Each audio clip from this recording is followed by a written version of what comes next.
influential people of African descent in New York.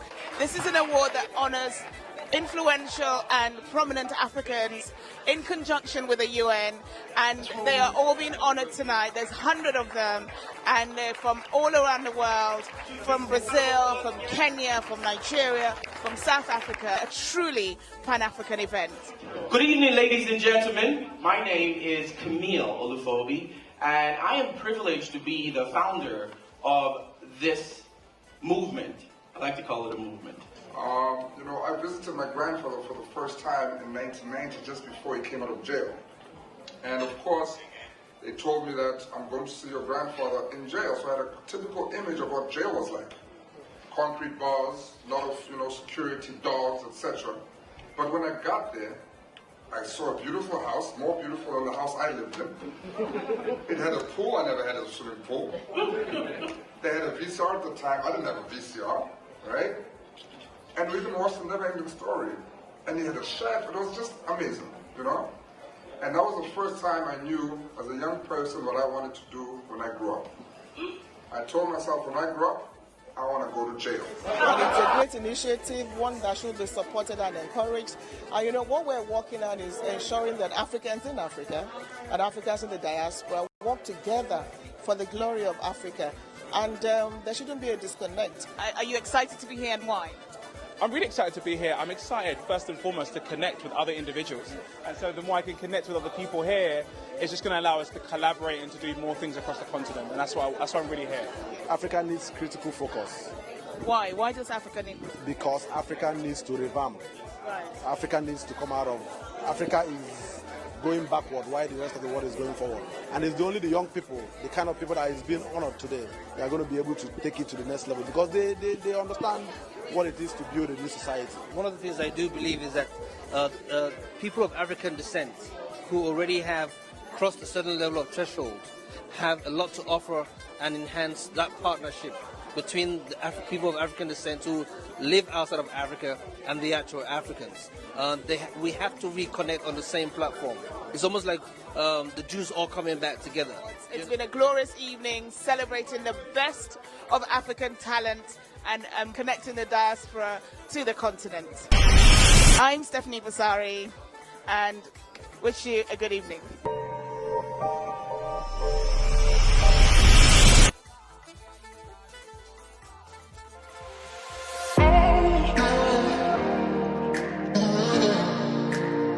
Audio Jungle.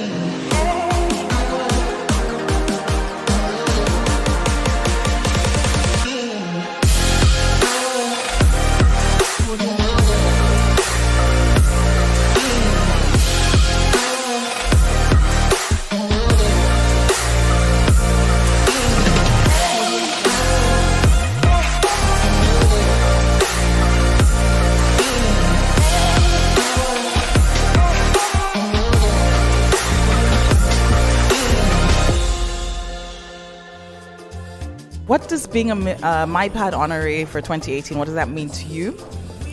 It means being able to have the opportunity to help change the world in ways where you have a small community in which that can help empower that. If I could say anything right now, it is that keep doing what you're doing and literally don't hold anything back. If you hold something back, you're holding back something for humanity. And my name is Camille Olufobi, and I am privileged to be the CEO of this group, and I'm joined here by my colleague, the beautiful Nikki Mundabi. Please give her a round of applause. Very often, we, the less young, tend to have our own agenda and then ask the youth to come and speak in our own terms.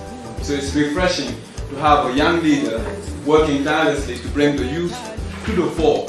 And that's Camille, who has been making such a tremendous difference. I think that we all owe him a vote of thanks before we even start the program here.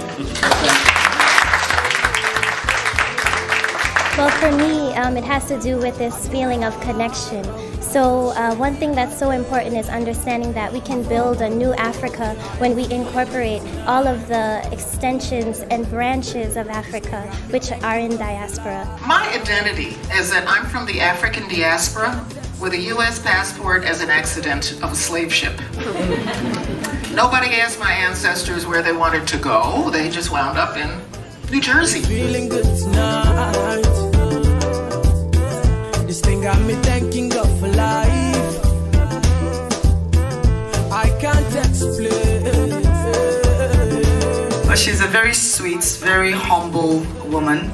I've known them for a bit now, the couple, and at the inauguration I said this is the beginning of a new Africa.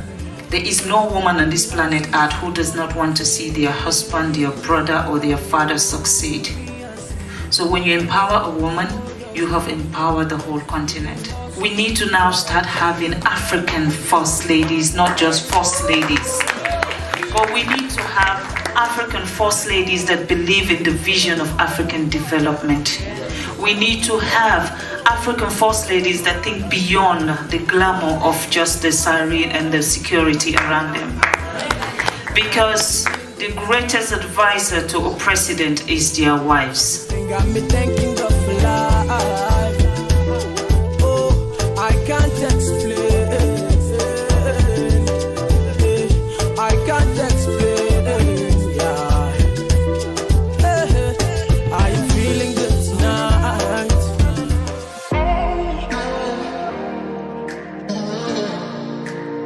Audio Jungle.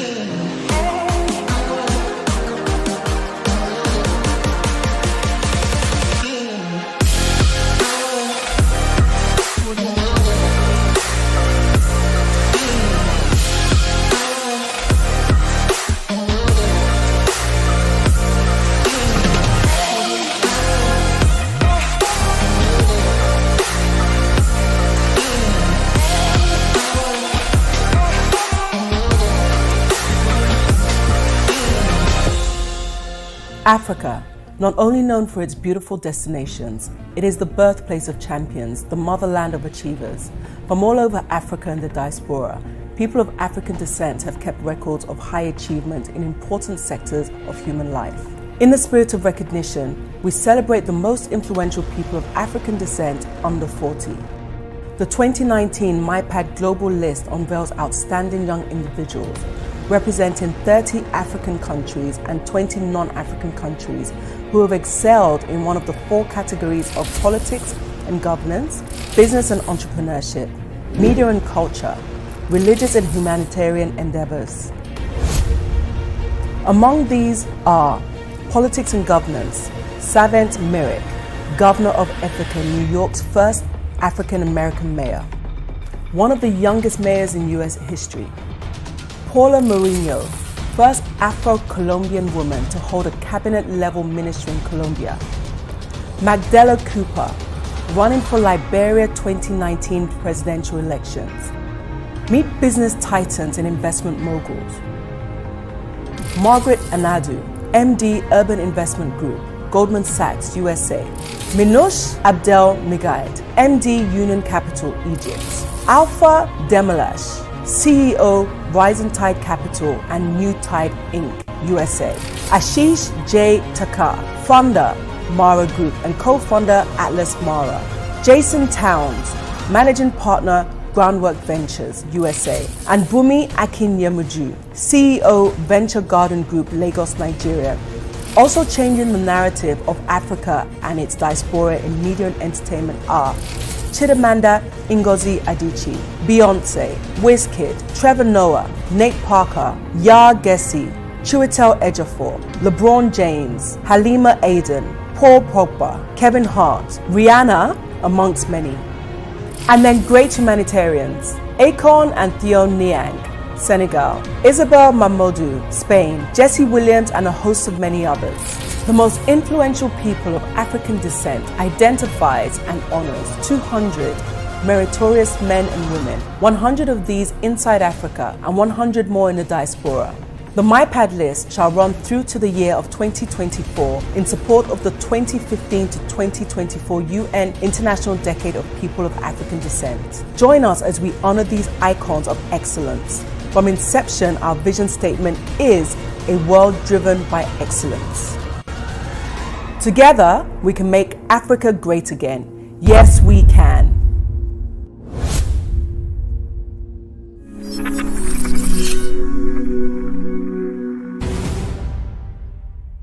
People of African descent are high achievers and exist all over the world, sometimes in unexpected places and high positions, making positive contributions. In the spirit of recognition, we celebrate the most influential people of African descent in the MyPad Global Reckoning edition, where we showcase outstanding personalities at the highest positions in the largest, most influential and iconic institutions in the world, because our representation matters on the decision-making tables in politics and governance, business and entrepreneurship, media and culture, and humanitarian endeavors worldwide. Don't miss the MyPad Recognition Week following the opening of the annual United Nations General Assembly to see who made the most influential 100 global list.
Hello, we're at MyPad, Most Influential People of African Descent in New York.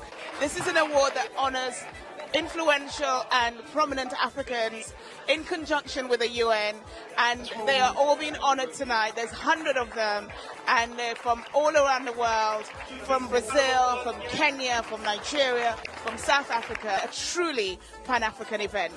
Good evening, ladies and gentlemen. My name is Camille Olufobi, and I am privileged to be the founder of this movement.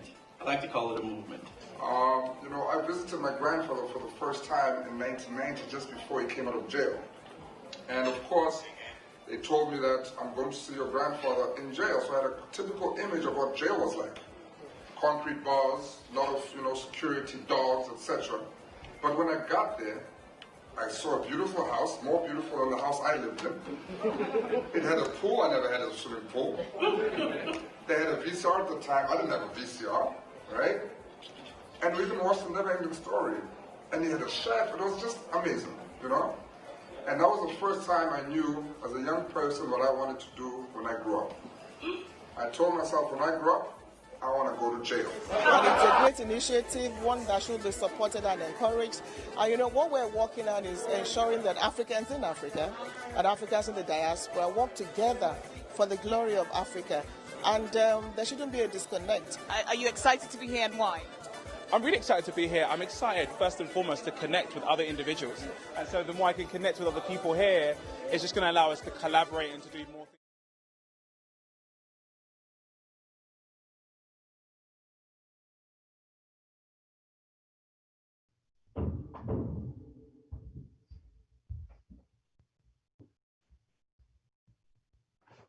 You can't hear this video?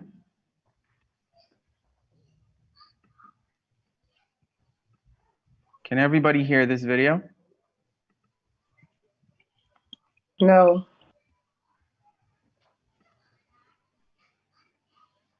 All right, good evening, good afternoon, and good morning from wherever you're dialing in. We're going to restart that video and let us know if you can hear it.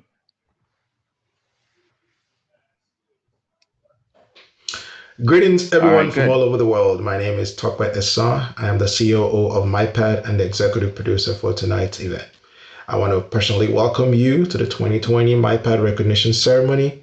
And normally we'll be in New York physically attending all the different events, but because of the global pandemic, and like everything else around the world now, we are going virtual. But the party must go on.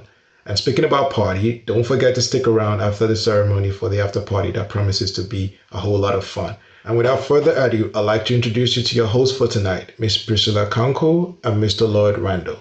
Thank you and welcome. Take it away, guys. Thank you so much for having us tonight, or this evening, or this morning, based on when you're based. My name is Priscilla Kunku Hoveyda, and I'm the founder, along with 5 other Black and Afro-Iranians, of the Collective for Black Iranians. And it's an honor to be here tonight co-hosting with Lloyd Randall from China for the recognition and award ceremony. I would like to start with a story, if you allow me, in the tradition of our ancestors from Africa, a story about Khizran. Khizran was born around 1834 near Zanzibar, an island, as you know, off of Tanzania. Unfortunately, when she was 13 years old, she was trafficked into the Persian Gulf slave trade and sold to a merchant, Kamal, in Iran. Khizran saw her life as a servant to a family she didn't choose. Her name was changed, her citizenship changed, and her whole life changed. And yet her story is not known to the world.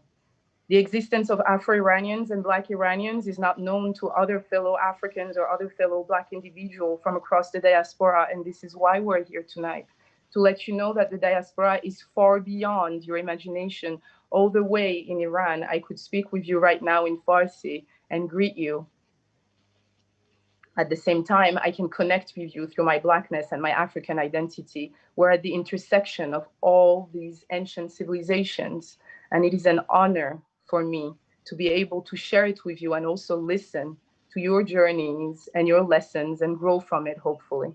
I would like to pass it on to my co-host, Lloyd, who's joining us from China. What an amazing introduction there, Priscilla. Thank you very much. My name is Thank Lloyd. you.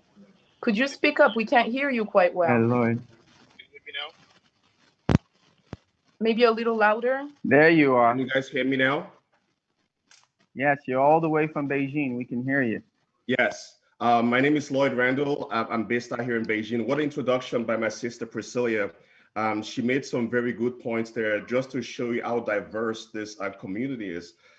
Before I get into what I want to get into today, I just want to go back a little bit in time. Obviously, if you see my name on the screen, you're thinking, this guy is from Sierra Leone, he's African. Why does he have this very peculiar Eurocentric names? Godfrey Lloyd Randall. Now, it's very important for me to make this point today because obviously my name is very unique because I belong to a very unique ethnicity, which is the Creole people from Sierra Leone. Now, back in history, my people were taken across the Atlantic Ocean and they were slaves in the West.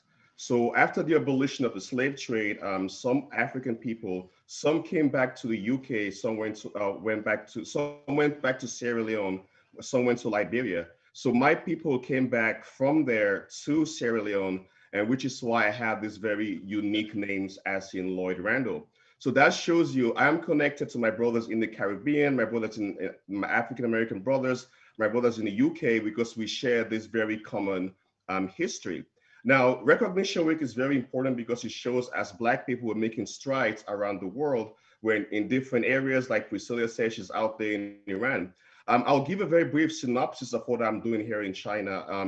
In China, the Black community is gradually increasing in number, and we're happy about that.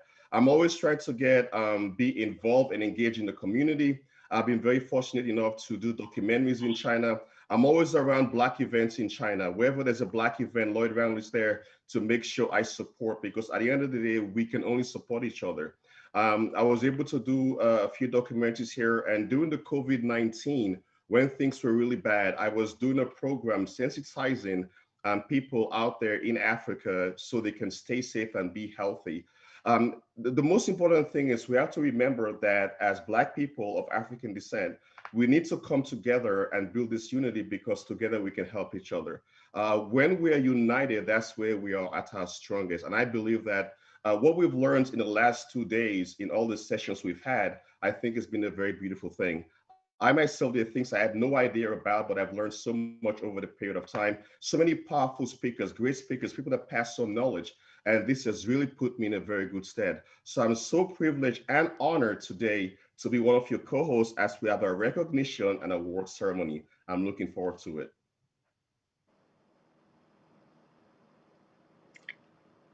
Thank you so much, Lloyd. And without any further ado, we'll now continue with a presentation from the High Commissioner, Michelle Bachelet. Yeah, she's a very remarkable individual. I mean, all what she's gone through together in life, you know, being president of Chile, and she has been at the forefront fighting for human rights, women's issues, everything that has to push the culture forward. She's been there. I think it's very fitting that she'll be the first person we feature in the recognition award ceremony, because talk about being a president, human rights leader. So we're just honored to have her in our presence today. Please let's welcome Michelle Bachelet, the Human Rights High Commissioner.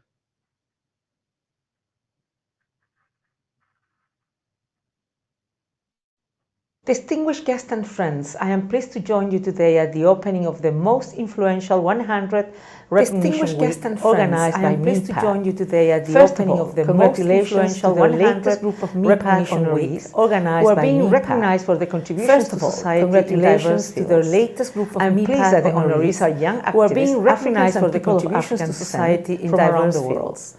I'm also happy to learn that the 2019 Africans and People of African Fellows of African Descent are also among them. I'm also happy to learn that the organization of this recognition week directly Fellows of African Descent are also of the International Decade for People of African Descent. The organization of this recognition week directly falls into one of the three themes of the International Decade for People of African Descent.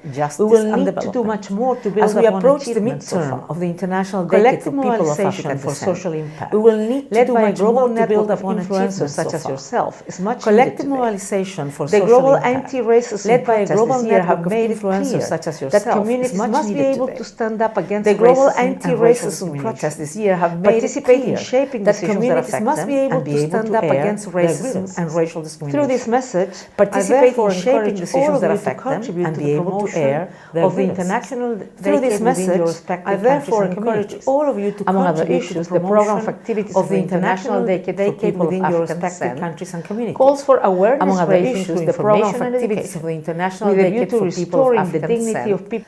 Calls for awareness raising through information and education, with a view to restoring the dignity of people of African descent. I'm sure you can all contribute to that. Please do not hesitate to reach out to my office for more information on various learning and support opportunities in this regard. I thank MIPAD for organizing this event and wish. Wow, go ahead, Priscilla. Thank you, Lloyd. We just managed to unmute ourselves at the same time. Thank you so much for this inspiring video, everyone. I think it has been for the past couple days for me, and I know for many other ones here today with us, a truly inspiring journey in learning from one another on how are we shifting cultural narratives to ensure that it represents who we are, not only in our actuality and our contemporariness, but also in our history, through the history of our ancestors, but also through the intersection of the history of different ancestors from around the world.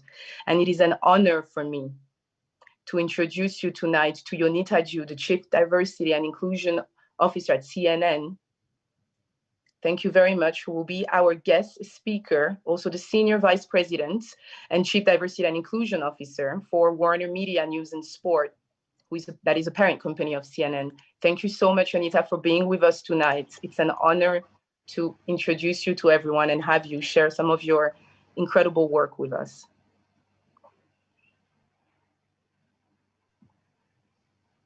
You've been here so many times now. Why is it so important? So many times now. Why is it so important to come back. We have to remind people of the changes that we've made and changes we still must make. John Lewis, rest in peace. Amen. To cover the world, we must reflect the world. Across all screens and behind the scenes. The proudest I've been of CNN's commitment to diversity is right now. Diversity is a strength. It establishes credibility with our audience. In part because of who is telling the story. Generations have risked their lives not for special rights, but for equal rights. It's news rooted in authentic experiences. Welcome to my home. ¿Y si va, podría reunirse con el presidente Trump? No. It is people from all walks of life. Mindful of how complex our world is. Everyday discrimination, it all adds up. For some of us, it's not just a story. Are you racist? I am the least racist person that you have ever met. We live it. The president says about Congressman Cummings' district that no human would want to live there. You know who did, Mr. President? I did. 2020 means a reckoning. It is time to learn and understand each other. Policing, representation, history. We are in Minneapolis. Their lives matter. America as an idea is transitioning to America as a reality. Non-black people finally get what black people have been trying to say for decades. And if not now, when? Omar Jimenez taught everyone a lesson. Do you mind telling me why I'm under arrest, sir? When being denied your rights, you don't stop being yourself. I got hit! Come on. Is there anything that you would like to say to the Floyd family talking to Don Lemon? He took his hat off. He wanted to make sure to be respectful. This pandemic pulled the curtain off of a lot of pain. People pegging this virus on a whole race. Is that to be believed? Has it affected you? To cover the world truthfully, we must reflect the world. Trust comes from listening as much as it comes from speaking. This is the first time many of us feel truly heard, and it gives us hope.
Media, news, and sports at this such a pivotal and transformational time for Black people in the United States and around the world.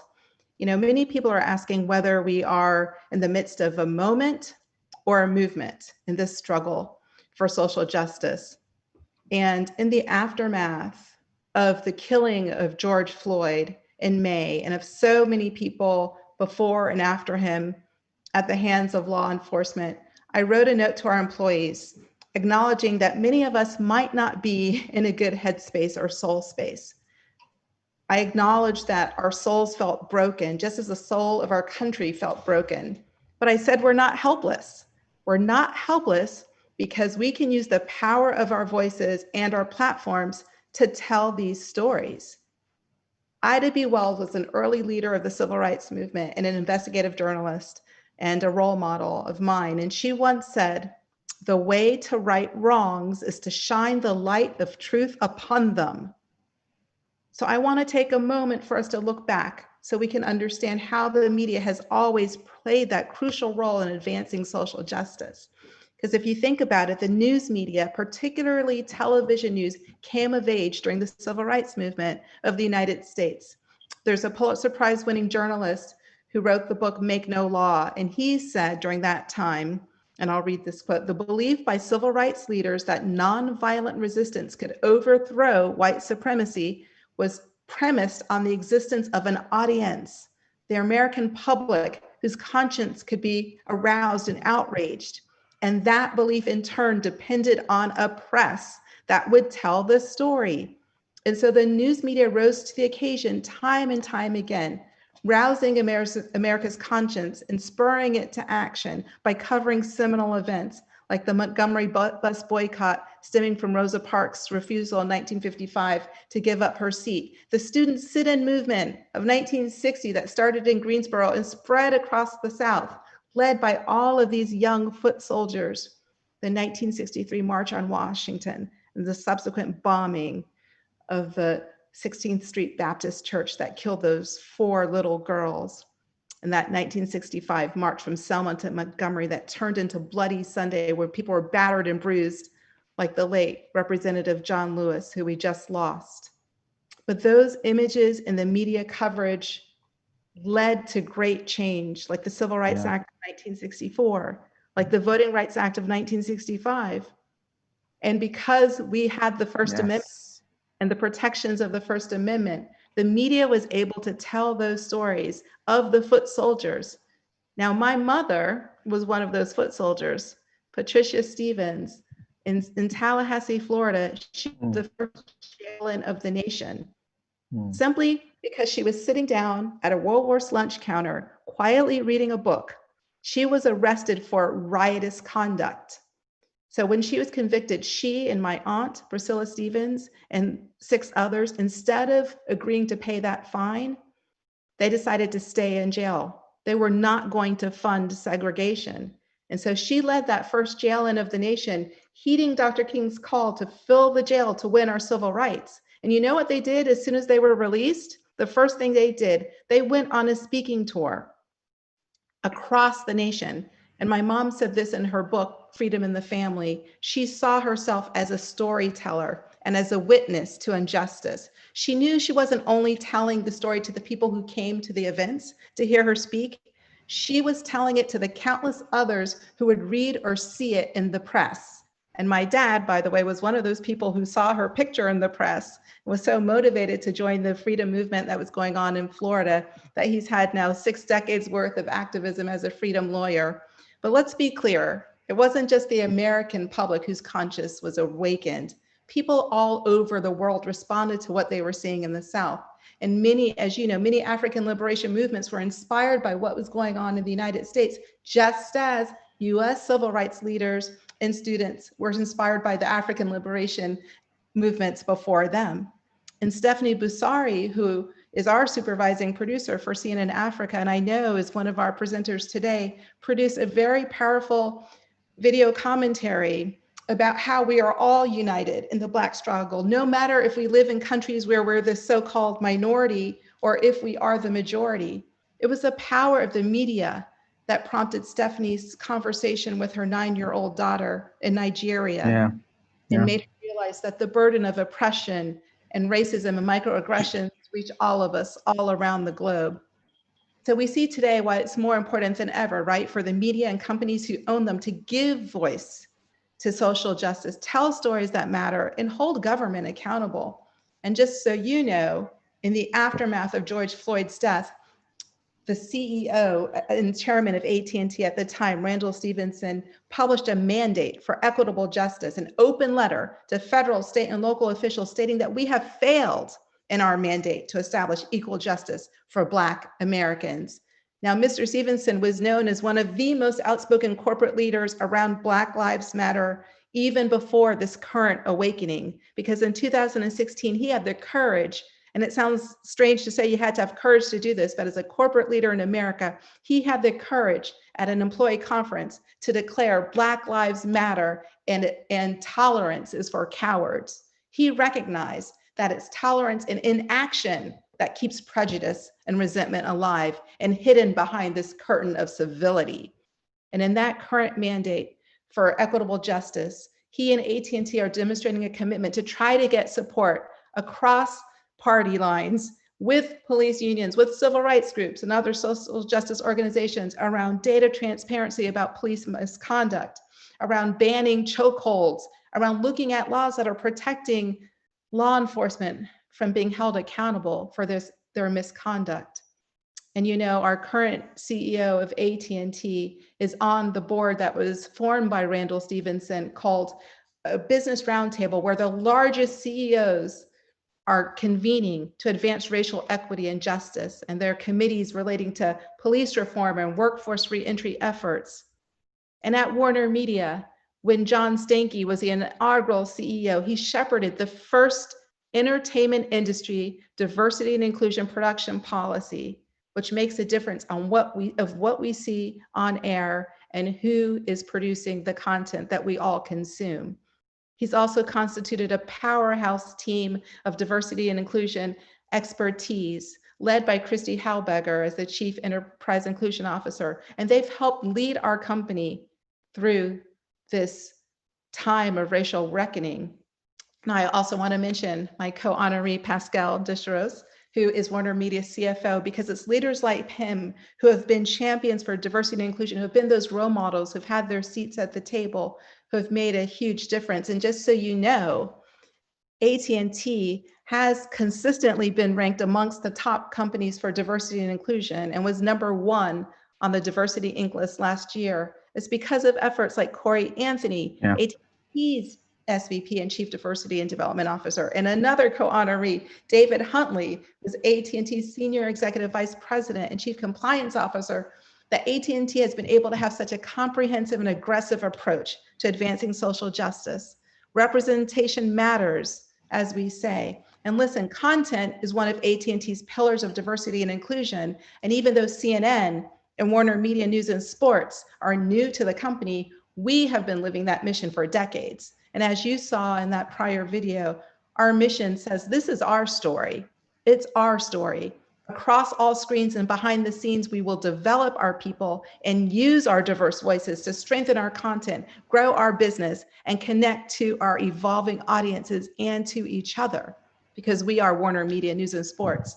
And what does that mean? It means we've realized how important it is as a news organization to rouse the nation's and the world's conscience. This has never been more evident than under the leadership of current President and Chairman Jeff Zucker. He's been relentless in our focus on the dual pandemics that are plaguing our society right now, the health pandemic and the disparate impact of COVID on communities of color because of underlying economic and healthcare and social disparities, as well as this pandemic of racism, explicit and systemic, xenophobia, other forms of social injustice in the United States and around the world.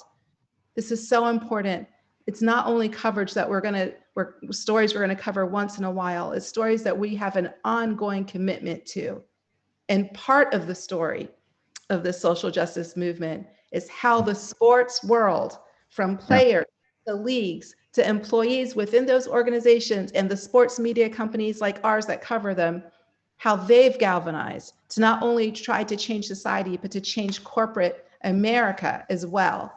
Now we know, right, that athletes have historically taken a public stand or a knee, right, against racism, gender inequality, and other social justice causes, often at great personal risk to themselves, to their endorsement deals, to their continued employment. Think of Colin Kaepernick, and even their freedom. Think of the late, great Muhammad Ali. But from Jackie Robinson's support of the sit-in movement of the early 60s to that Black Power salute during that 1968 Olympics, athletes have challenged that notion that they're only supposed to play and be quiet. But never before have we witnessed what we have all witnessed in the past few months, where we have seen leagues around the world postponing games in solidarity with players in the NBA, after the shooting of Jacob Blake, wearing Black Lives Matter jerseys and other symbolic gestures across all sports, basketball, baseball, hockey, football, that's American and European football, Formula One. It's been amazing. And I want you to take a look at how our company, Turner Sports, led by President Lenny Daniels, has seized this moment to turn it into a movement. If you could play that video.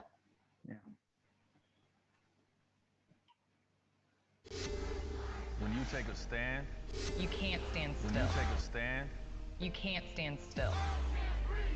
At Turner Sports, we are committed to advancing the momentum of social justice. If we say we want change, we have to make change. We will share stories with purpose, told by a variety of voices. We will strive to see, hear, reflect, and respect our fans. This is our pledge. Because to continue a movement, you must keep moving.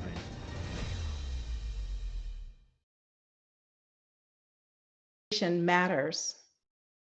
And I'm going to quote from Drew Watkins, who is the SVP and creative director for Turner Sports and Bleacher Report, when he put it this way: these past few months have seen us take up that challenge and accept the responsibility to use our platforms and voices to address the hard realities facing our society. The injustices and pain people experience in their workplaces and their homes and in the streets are real. Through our content, we have not turned away or turned it out. We have put it in spotlight. Sports has always been viewed as an escape. Well, now it's part of the antidote. So to continue a movement, you must keep moving. So for those who ask whether this is a moment or a movement and what the role of the media is, remember this: we are activists for truth. We must use the power of our voices and of our storytelling to impact change. I'm proud to be a part of this movement of our lifetimes. This is a movement of our lifetimes. I'm proud to be part of it as a part of the media that is shining the light of truth upon social injustice. I am proud to stand on the shoulders of my mother and father and all of you being honored today in order to impact change. And I encourage all of us to do so as well. We must never stop telling these stories. My mother was fond of saying, stories live forever. Storytellers don't. Listen to the storytellers while you can. Wow. Thank you. Wow. That was beautiful. And I'm going to ask that we let that settle. Thank you so much. It is truly an honor to have you here. Once again, this is Camille Olufobi. I am privileged to be the CEO and the founder of this group. And I can tell you that when we started this journey with the United Nations, we knew that influence was meaningless as a person of African descent if it wasn't connected to you standing up for the human rights and the civil liberties of people of African descent. So when I watched the videos that you just shared and I listened to you, fast forward to 2020, all of that influence, we now need to bring it forward and stand up together for our people. But before I go any further, I just want to use this opportunity to congratulate you and your colleagues who are here. If you can just please help me acknowledge them. Everybody can see the screen. Can you tell us about David and what he does in the company? Yes, and I see David right here, so I'd love to have him say a few words. Sorry to put you on the spot, David. Mr. David. Hi, David. Thanks for joining us. Yes, he is our Senior Executive Vice President and Chief Compliance Officer for AT&T.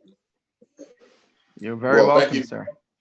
Thank you, everybody. And it is indeed an honor to be here and to be a participant and to be recognized and acknowledged by this organization. This work is so very important, and I think now more than ever that we all must be connected as people of African descent.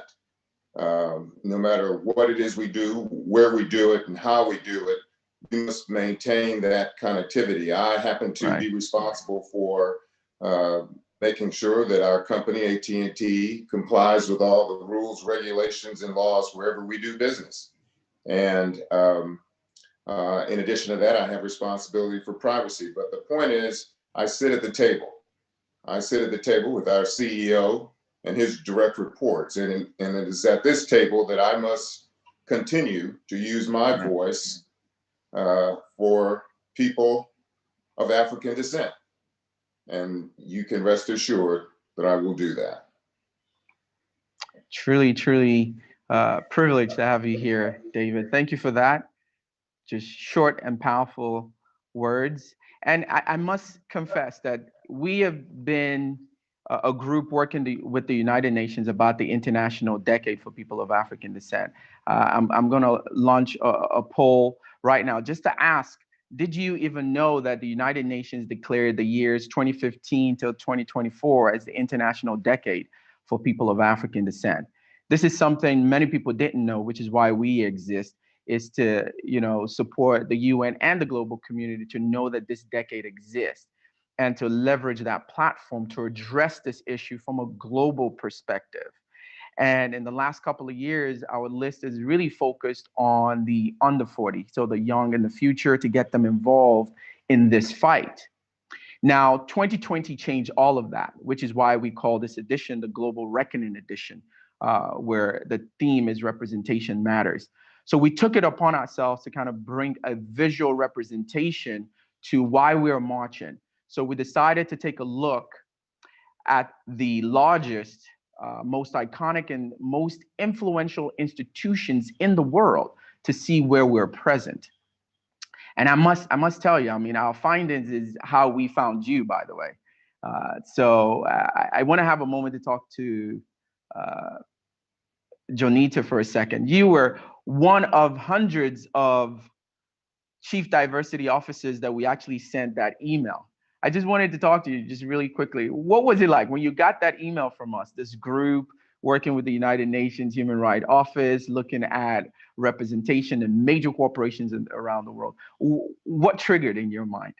I thought that it was an incredible honor. I thought that the mission of the organization was something that I could relate to and was very passionate about. My civil rights background. I did intern at the United Nations Center for Human Rights when I was a while ago, let's just say. I was still in law school. I worked for Elizabeth Stamatopoulos. She hasn't been there for a while, but I have always been very interested in the connection between civil rights and human rights. And my dad would say that the movement of the 1960s in the States was not a civil rights movement. It was not a movement to be equal with rights. It was a movement for us to raise everybody up to fulfill our human dignity and the promise of humanity. And so I just felt that this organization at this stage in our society across the globe is fulfilling such an important purpose. And I was very moved by the entire outreach and by this recognition as well. Fantastic. Thank you so much for that. And I still want to have a conversation with you, but I'm going to bring in one of our partners from since we began this journey with the UN, because every year, like our executive producer said, this time of the year, we're actually in the UN building. We're actually in New York with people from all over the world, sometimes from unexpected places, all in New York. And one of my favorite parts of Recognition Week is our leadership training, where we take them through a leadership and personal development training. And we, steadfast in our vision, we made that possible this year in partnership with Momentum Education. And Robinson Lean, who's the executive director, I'm going to ask him to please join this conversation. And the next question I want to ask Jonita and David is about building a community for the people that we found through this research. So let me give you a little context to that. So over the last couple of years, we've started to build a community of all of these young achievers from around the world. And Robinson and his team will facilitate our leadership training and support them with more tools in their toolbox, right, to be the leaders that we ultimately desire. So this year we've gone against all the odds to make it happen virtually. And I just wanted Robinson to just chime in and just give us a sense of what you've seen in terms of the community, because now we need to do that with this over 40 group of people, right? The true decision makers. We need to start to do the things we've done over the years, with them. So Robinson, without further ado, I'd love for you to please join the conversation. Okay. Well, thank you very much, Camille. I've had the pleasure and privilege of being with this year's nominees throughout this weekend and the Discovering Excellence training. And I think what came to me really as you were speaking about this community is that you've really brought together a community of people who are not just hungry for change, but they're hungry for connection with their counterparts around the planet.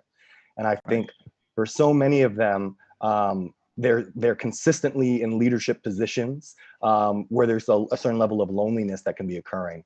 And so for people to be able to have a space to connect and to be able to lean on each other and the type of support system that you've built around the world is really just phenomenal. So I'm grateful. I would count my participation with MyPad as one of the great honors of my life.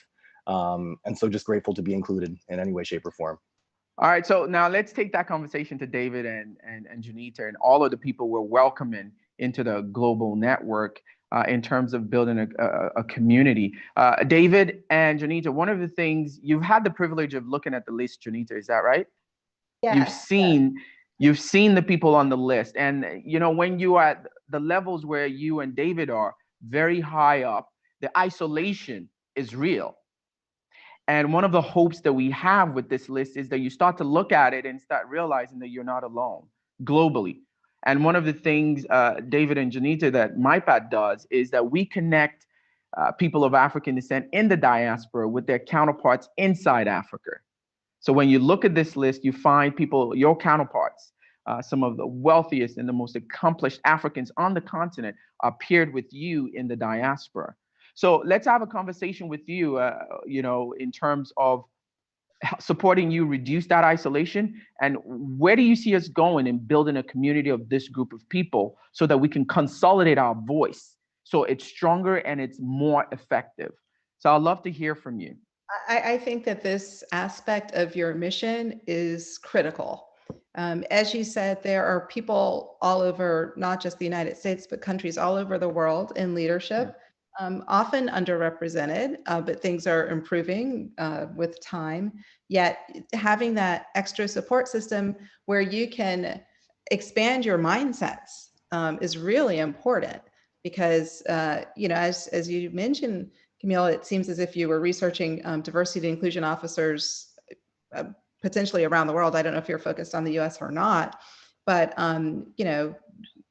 It was global.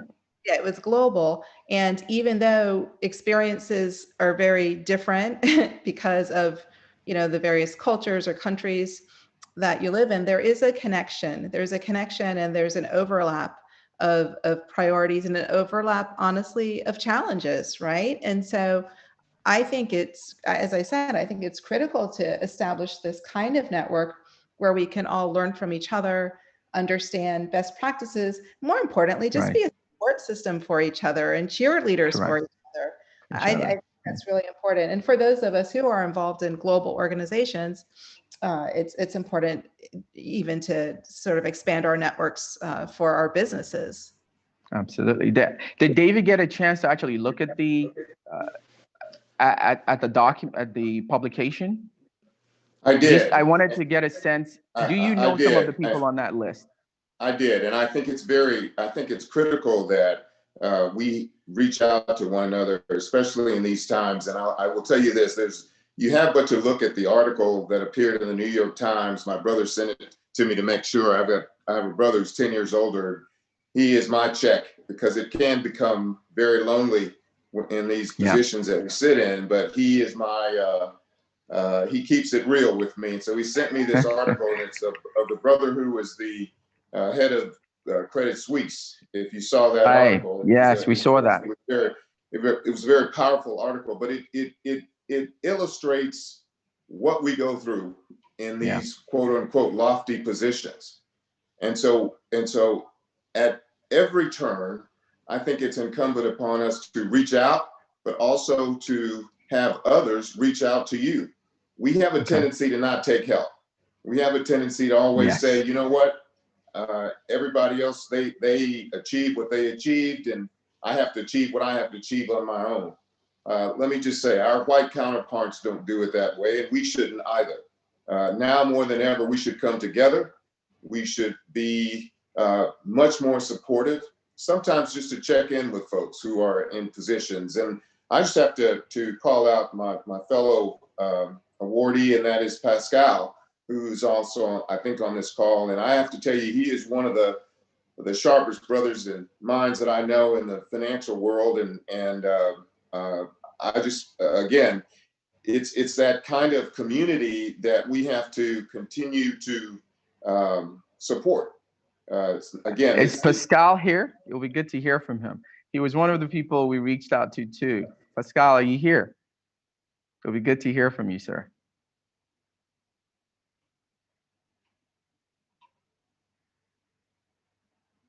Okay. All right, but it's really exciting to really have you here and to meet you, and we look forward to building a global support system. My final thought on this is that the problem is global. I have lived and schooled around the world, and even moving to Africa, living here with my children and raising them up on the continent, I realized that we're dealing with a global virus. And one of the ingredients of that vaccine to cure this virus of systemic oppression is reducing the isolation that we feel. So we're in Brazil, 100 million people of African descent live in Brazil, which is the largest Black population in the world outside of Africa. I just put up a poll there just to ask, did we know that? The fact that we don't even know each other exists in all of these different places or all of these different positions is the number one desire that we have from this list the Global Reckoning list, that we put out there, is to start to reduce that isolation. And the good news, at least I would share before I get off, is that in March 25th, we're going to bring together this whole community together.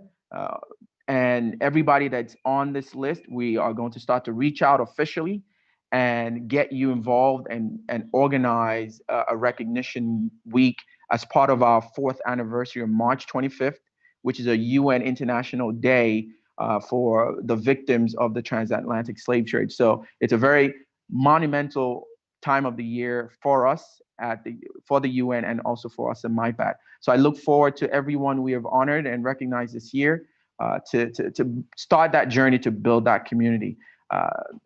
So Robinson, any final thoughts from you before we move on to the next segment? No, I just think that community, as you said, we did a training earlier today with so many of the honorees, and I think we had at one point around 50 people having a conversation with probably close to over 100 languages represented.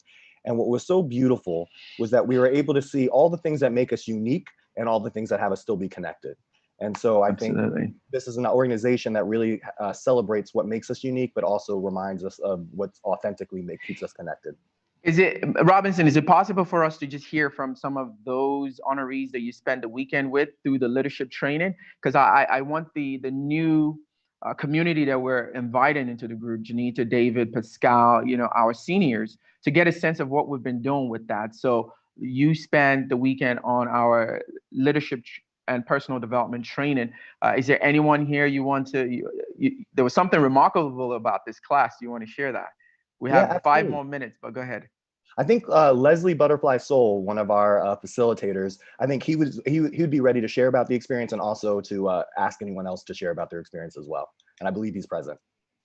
Yes, I am. Hello, everyone. Congratulations to all the honorees, past and present. Yes. It was absolutely, this weekend was transformative coming into the weekend. I think by the time we got to the weekend, it was more of what was already occurring. And so what we were really allowed to do was just mirror and reflect leadership with leadership. And so and looking at that conversation in leadership, we actually had a chance to really be with leaders, not only in the way they contribute to their communities, but really have the opportunity to really own their humanity, Right. as a part of a global citizen, as a part of global Africa. And so in doing that, we had the chance to really speak to some amazing folks. So I'm going to ask if Dahlia is present and available, if she could just share her experience. Like, what was the experience like for you, Dahlia?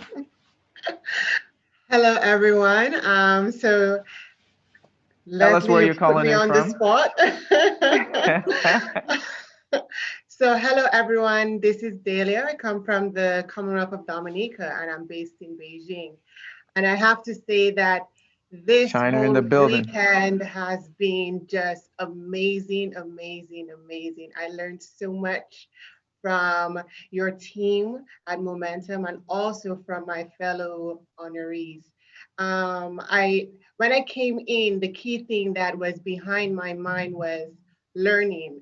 How can I learn better? How can I be better, to be a better leader, to be more mindful? And I have to say that through the way that you were doing the experiential learning process, it really just had us learn from each other's experiences to be able to grow from one another. And I have to say that I thank you so much for giving us that opportunity to really just grow with each other. It's just amazing. And I just want to thank you for that. We're going to hear from you later as one of the recipients of the under 40 category. So thank you so much. And thank you. I know what time is it in Beijing right now? It's currently 4:57 a.m.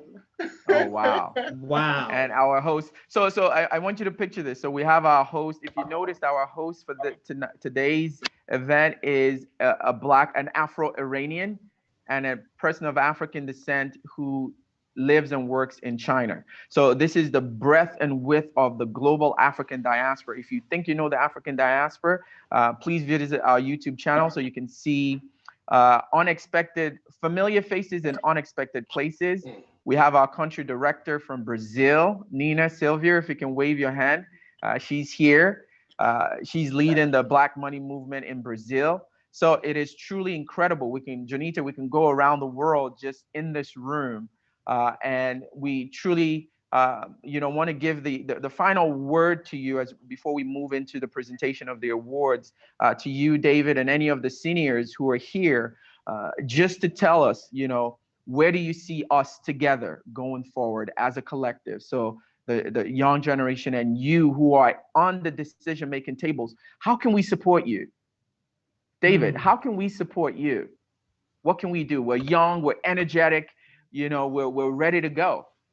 What do you need? Yeah, the best thing to do is keep your powder dry and stand ready.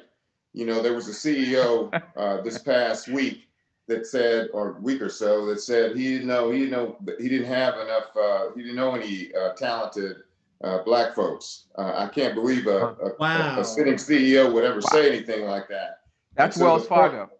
That's Wells Fargo. And so the point that I would make here is that, look, we know that the talent is out there. We just need to be connected, and we need to use our platforms to bring other people into the table. And so these events allow us to have this kind of connectivity, as someone said earlier. And I think that really it's just stay connected. The best thing we can do is stay connected and be ready. John Thompson said it best, former basketball coach who recently died this past year. He said, I don't want the perfect opportunity to be successful. He said, hell, I just want an opportunity to fail. And I think that we all just need an opportunity to fail, and not necessarily, let us go, put us in the game, let us do it. And so I think now is our time. I think stand ready, let's go. Let's do it. I love it. Jonita, final thoughts? How can we support you? How can we be with you? I love it, David, what you just said. And two things I would add. We need you to challenge us, right? Okay. Very endearingly referred to us as the seniors, which means that, we come from a certain generation or mentality. And so we need you to challenge us. We need you to tell us and share, your perspectives and views about how to do things and how to approach things. And it's not only us who's like, imparting wisdom upon you. It's like we're soaking up your wisdom and your energy and your inspiration as well. And then secondly, in terms of the support, I mean, Camille, I wanted to say this earlier, the way you even opened up the prep session, just having people breathe and relax, and in your note today, it's really important. Self-care is really important. And so what I ask of all of you is to make sure that you ensure and do what you need to do so that you're in it for the long haul, right? Oh, absolutely. We're going to have a lot of challenges that come our way in society, but just make sure you're taking care of yourselves. And that's as important as being prepared professionally. So take care of yourselves, challenge us, and we're all going to make a huge difference together. All right. This is the moment we all say amen. All Amen. Right.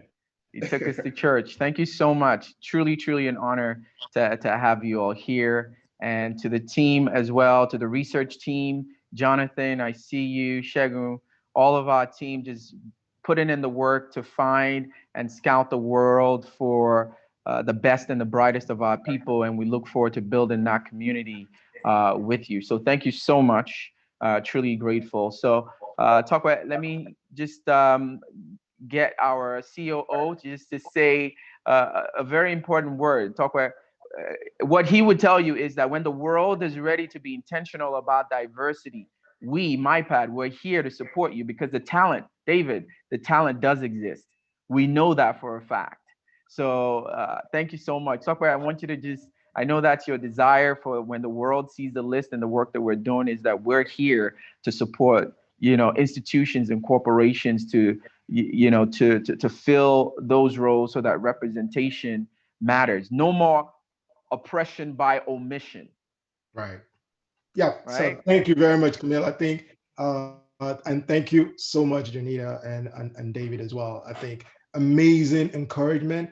And I love what David said. We got to be ready, because, and speaking about the CEO who made that comment, and when I read that comment, and the first thing that came to my mind was, if you keep going to the same places, you're going to keep recruiting the same people. You need to diversify the way you recruit. And that's something that we need to focus on for this next few months and the next year with our work. So I'm totally excited about what's to come. So thank you so much. Thank you, Janita. Thank you, CNN folks. Thank you, David.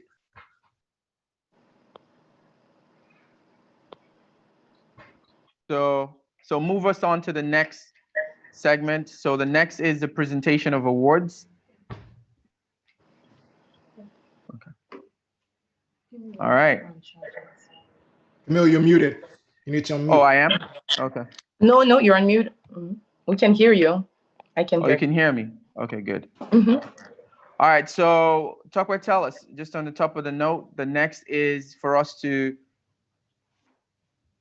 acknowledge. Awards and recognition, Camille. All right, let's do it.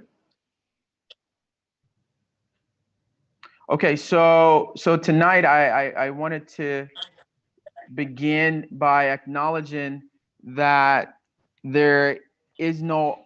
you cannot pull this off by yourself, right? This is something you can't do by yourself. And we usually have our Hall of Fame awards that we give to outstanding MyPadians. Can everybody see the Hall of Fame awards? All right, so let's begin that section of the ceremony where we're giving our Hall of Fame awards this year to former MyPadians who went over and above to get us access to some of the keynote speakers that we had. So Lila, big thank you to Lila. I can see you all clapping for her. Maria Taylor was our connect to bring on a world leader. Did you know that the Minister of Justice in Portugal is a Black woman? Because of Marion Taylor, who's one of our friend of the MyPad network, we were able to reach the Minister of Justice in Portugal. All right, she's the first Black person to be at a cabinet level role in Portugal. And of course, last night at the reunion, Vusi, who needs really no introduction. He's the most followed individual on the African continent on LinkedIn. A phenomenal MyPadian. He's been a great source of inspiration to the network. And this year he gets a Hall of Fame Award 2020 for his continued contribution to supporting us to build a very strong collective. Vusi, we love you if you're here. And of course, Black is King. Can I get an amen to Black is King?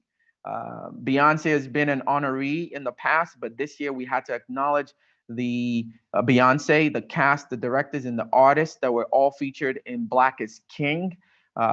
Big ups to them. And also we moved to Europe to a group. It's a musical group, Soul System in Italy, that we also want to acknowledge for what they're doing. If you know, a lot of migrants who go through issues from Africa who go into Italy, and we wanted to acknowledge that. And also, if on the call, Tosin Joel now would be working with us as a country director for Italy. So thank you. She's one of the MyPadians nominees who went through the training this weekend, and she was raving about it. So good work to you in Italy and what you continue to do out there. The next couple of Hall of Fames go to human rights organizations who have been on the front line since the whole Black Lives Matters movement took a whole nother level this year in 2020. Black Lives Matters. The European Network Against Racism is another organization that we need to acknowledge. Enough is Enough in Nigeria. Remember, one of the things we do at MyPad is that we connect people in the diaspora with their counterparts inside Africa. So Enough is Enough is a human rights organization here on the continent who is pushing the office of the citizen, as a priority. So we matter. Black Lives Matters not only in the diaspora, but also on the continent. And of course, the U.S. Human Rights Network. And now we move into some of our partners and some business partners that we want to acknowledge. Africa.com. Teresa Clark, she's going to be presenting an award later today, for 10 years of doing what you do. Thank you so much. Momentum Education. Thank you so much for what you continue to do for this network and building this community. We love you. We appreciate you. And of course, to our 2020. Now, this goes to the class of 2020, just to acknowledge some outstanding MyPadians. And I'm going to start with Joanna LeBlanc, who's based in Washington, D.C., who's originally from Haiti. She was one of the moderators for the World Leaders Session. So we had a session at the opening ceremony to hear from our leaders, our world leaders, to talk to us during this time and to inspire us. Thank you for supporting us with putting that together. And also your co-moderator, Renee from Brazil, who works with CNN in Brazil. Thank you so much. CNN globally seems to be truly active and on the front lines of this. Stephanie Bussari, CNN Africa, is also going to be joining us later tonight, presenting an award. So lots of love. Janita, you must be doing something right. Thank you so much. All right, and another MyPadian class of 2020, Abiola Salami, thank you so much. You were also part of the training. You did a lot, going over and beyond, and that's what the Hall of Fame is. And lastly, I'm going to close with this group. This is the UN OHCHR Fellows. This is a group of people of African descent chosen from all over the world to spend 3 months in Geneva in partnership with the United Nations to learn more about the International Decade. So every year, we automatically make that cohort group into MyPadians. So welcome into the MyPad family. It's very excited to have you all here. If you're all here, big ups to everybody. And that we still have co-founders of the BYP network, which is a professional network that we're recognizing under the Teamwork Makes the Dream Work category, co-founders. And we're also recognizing another group in the US who's also a community of high achieving Black people for the co-founders. Teamwork Makes the Dream Work. And the final one is from Brazil. Teamwork Makes the Dream Work. Two sisters, Betty and Brenda, who work together doing some great work out in Brazil. All right, so that's for me, the special acknowledgement.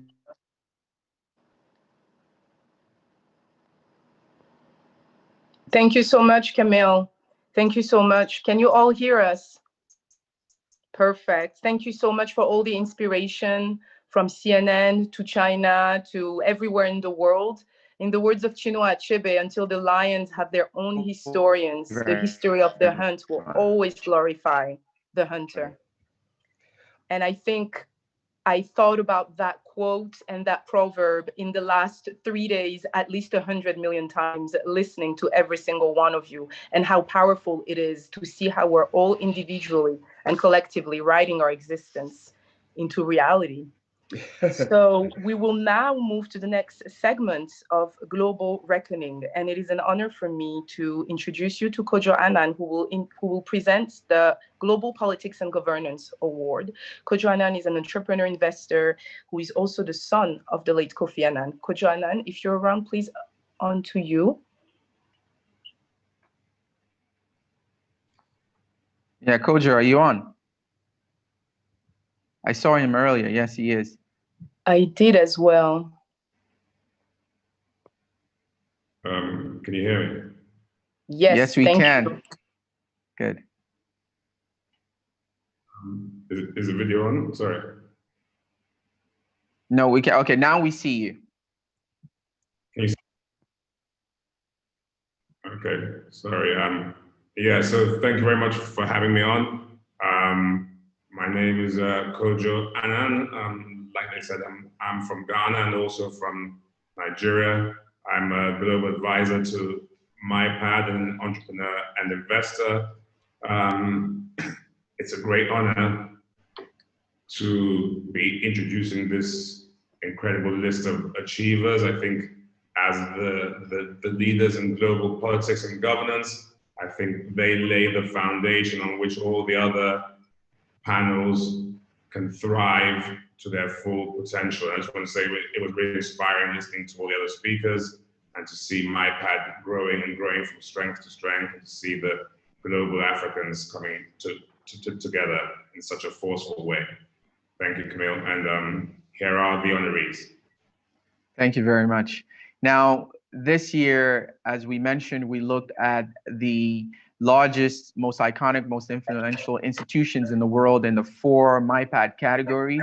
And the next group, the very first group, is a global politics and governance. And we looked at global institutions and regional governance institutions from the World Bank to cabinet level. This is mostly cabinet level, to CARIBCOM.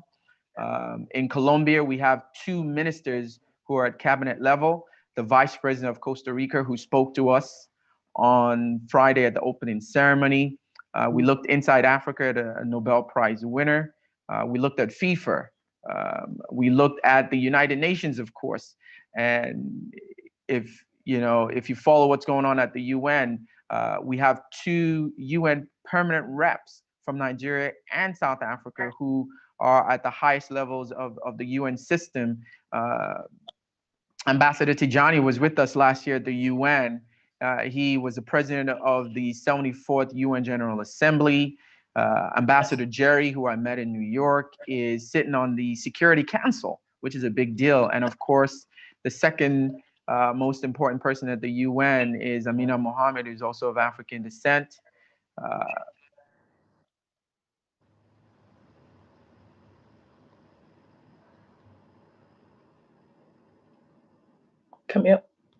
Camille, are you still here? I think he's We've lost sound. So, okay. So we'll move on to the next.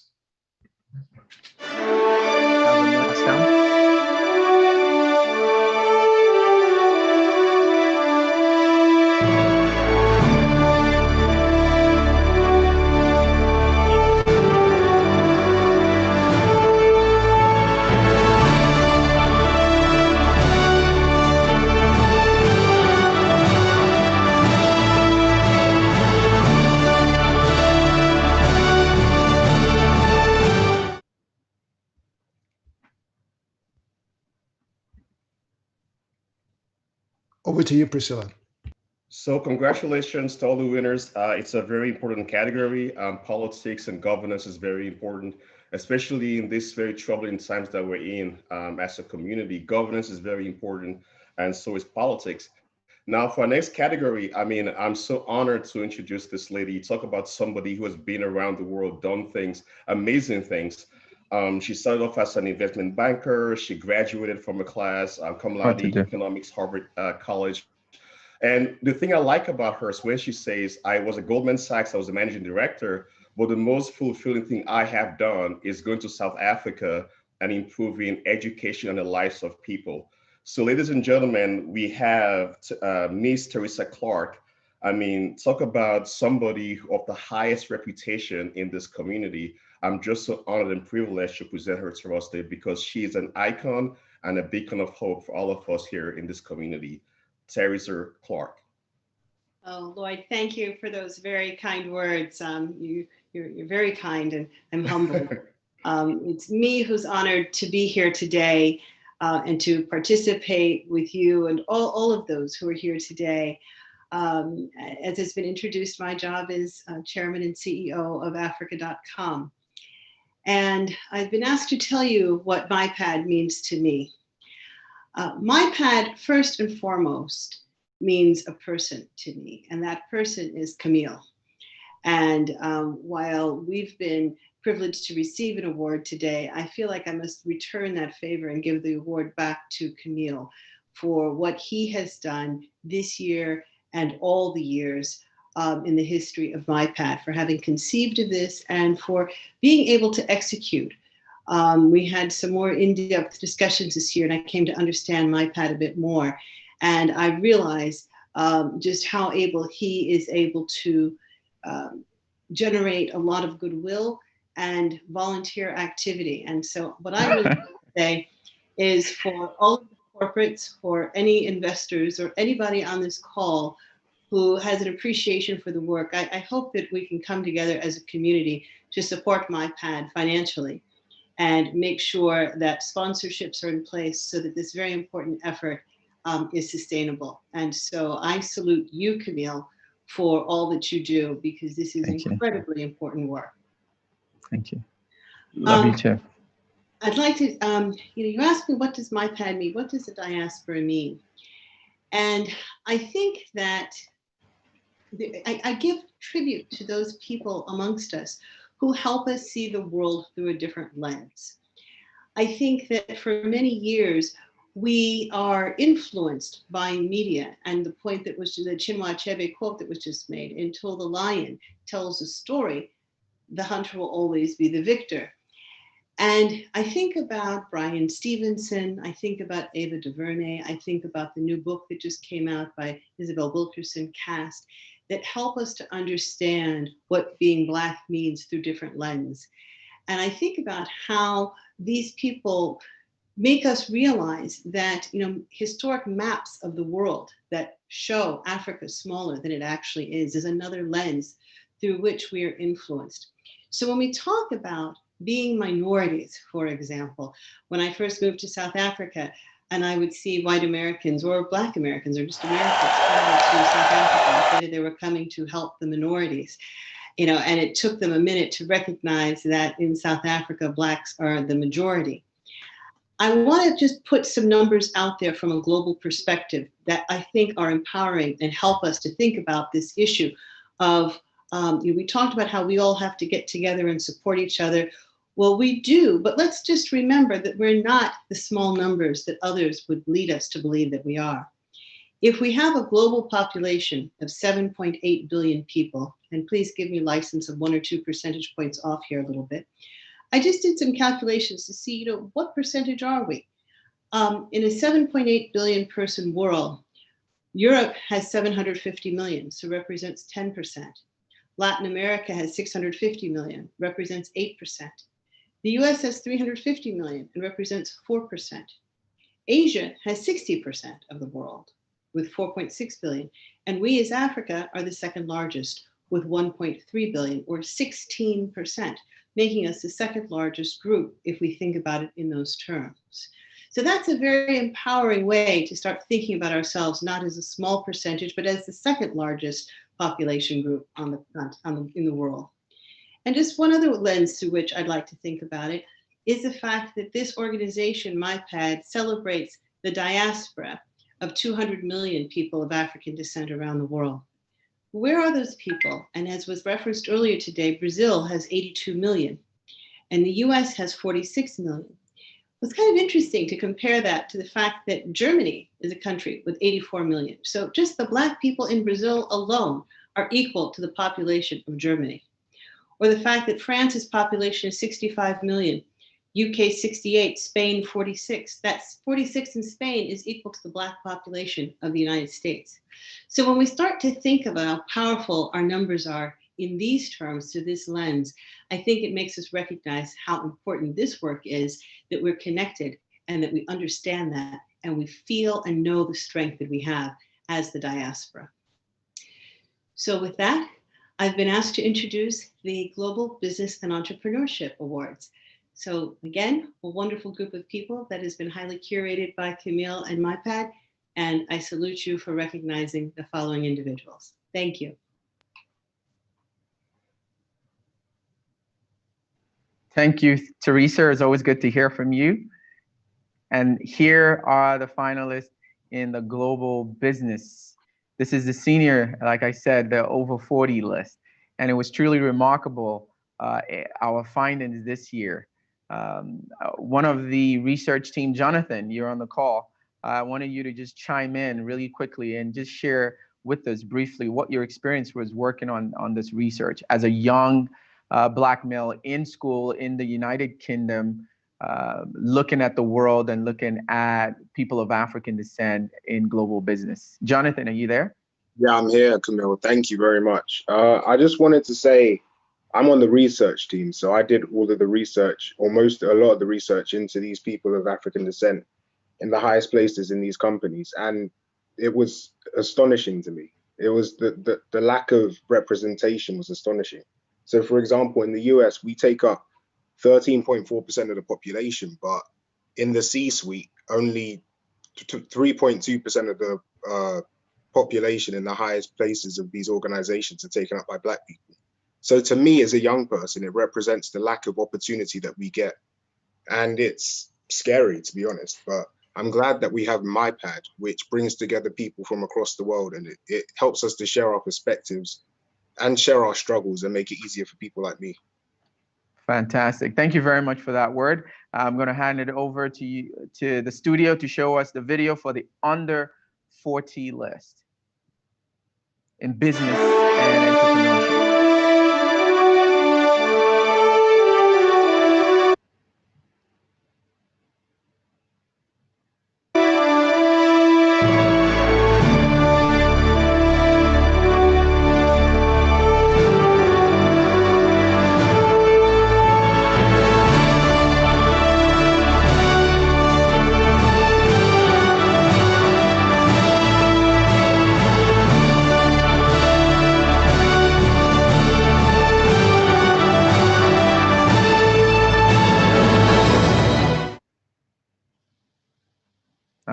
Thank you very much.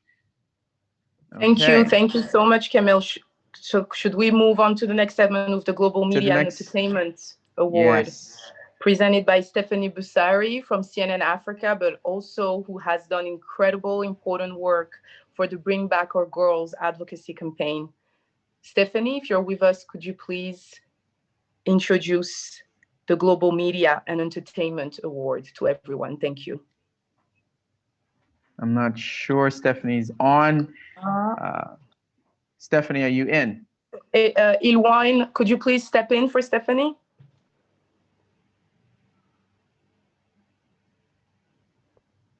Okay. Thank you. All right, let's cue in the video. The studio, please cue in the video.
All right, thank you very much for that. I see Renee, you're clapping.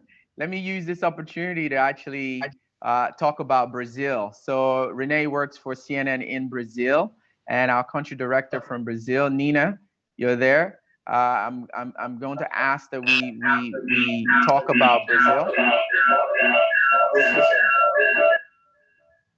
There's a feedback there. Yeah, so I'm let's here. hear from you. All right, good. Yeah, Nina. I'm here. Nina is here. Yeah. Oh, Tell I'm us. so proud of all Brazilians on the list.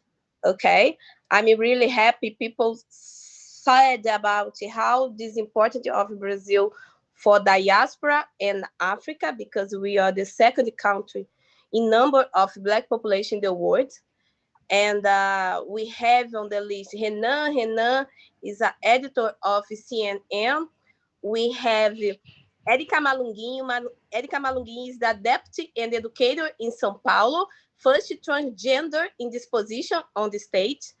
We have Alan Soares, my co-founder in Black Money Movement, that work with education, communication, and financial service for Black people. We have the Samantha Almeida. She's a head in a Twitter Next in Brazil. It's in a communication position. We have the singers, Isa and Léo Santana, two singers that have millions of followers in their social media channels and the concert audience. And the sister, Brenda Agi and Beth Agi, founders of NGO International Compassion that works with humanitarian actions in health, education, and social service in several countries. And the Paulo Paim, the beginning of our ceremony. I'm really happy to have this list because it's about people that is working with social impact for our community. And we have Ingrid Silva too.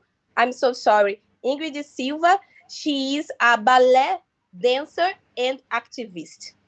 And congratulations for all the list.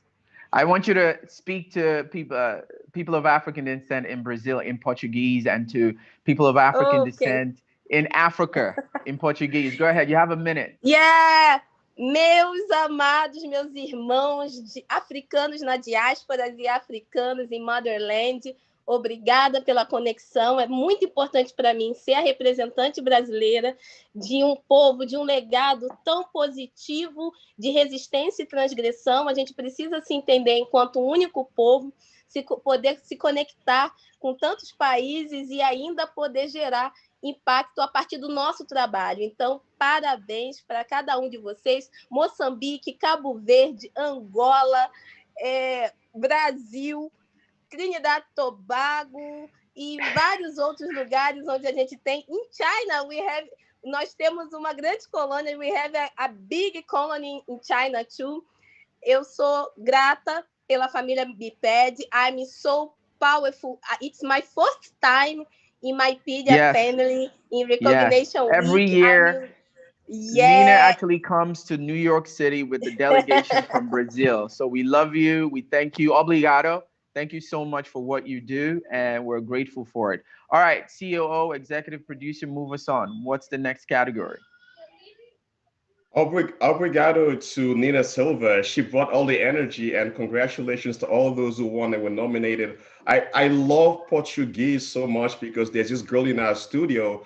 She's the Portuguese anchor. Every time I walk in, I'm like, you sound beautiful, you know, and she's so confident. And Nina Silva has that same energy and spirit. So congratulations. I'm just happy being here, meeting all these people, Iran, Brazil, United States, around the world. Man, just the camaraderie itself, that just speaks volumes. So congratulations to all of you guys. We're going to move on now to a very important section as well, which is the global humanitarian category. And it will be presented by Bishop Will Malcolm, who is also a patron of MyPad.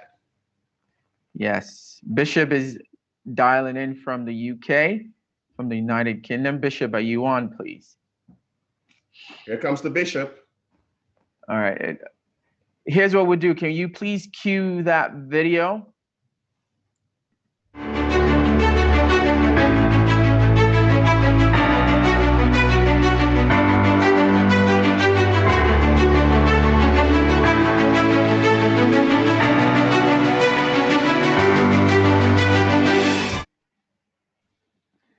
Now, this is the humanitarian category. So we have 2 acceptance speeches for this category. But let me ask, it looked like we needed to have Dakore and Stephanie Busari. There was a category there, I think we skipped, the entertainment. Is Dakore here? I think that's for the under 40s, I think.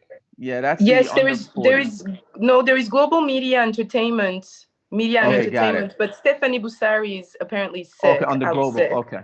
Mm-hmm. Oh, you got the message she was sick? Okay. I just got it. Sorry about that. Okay.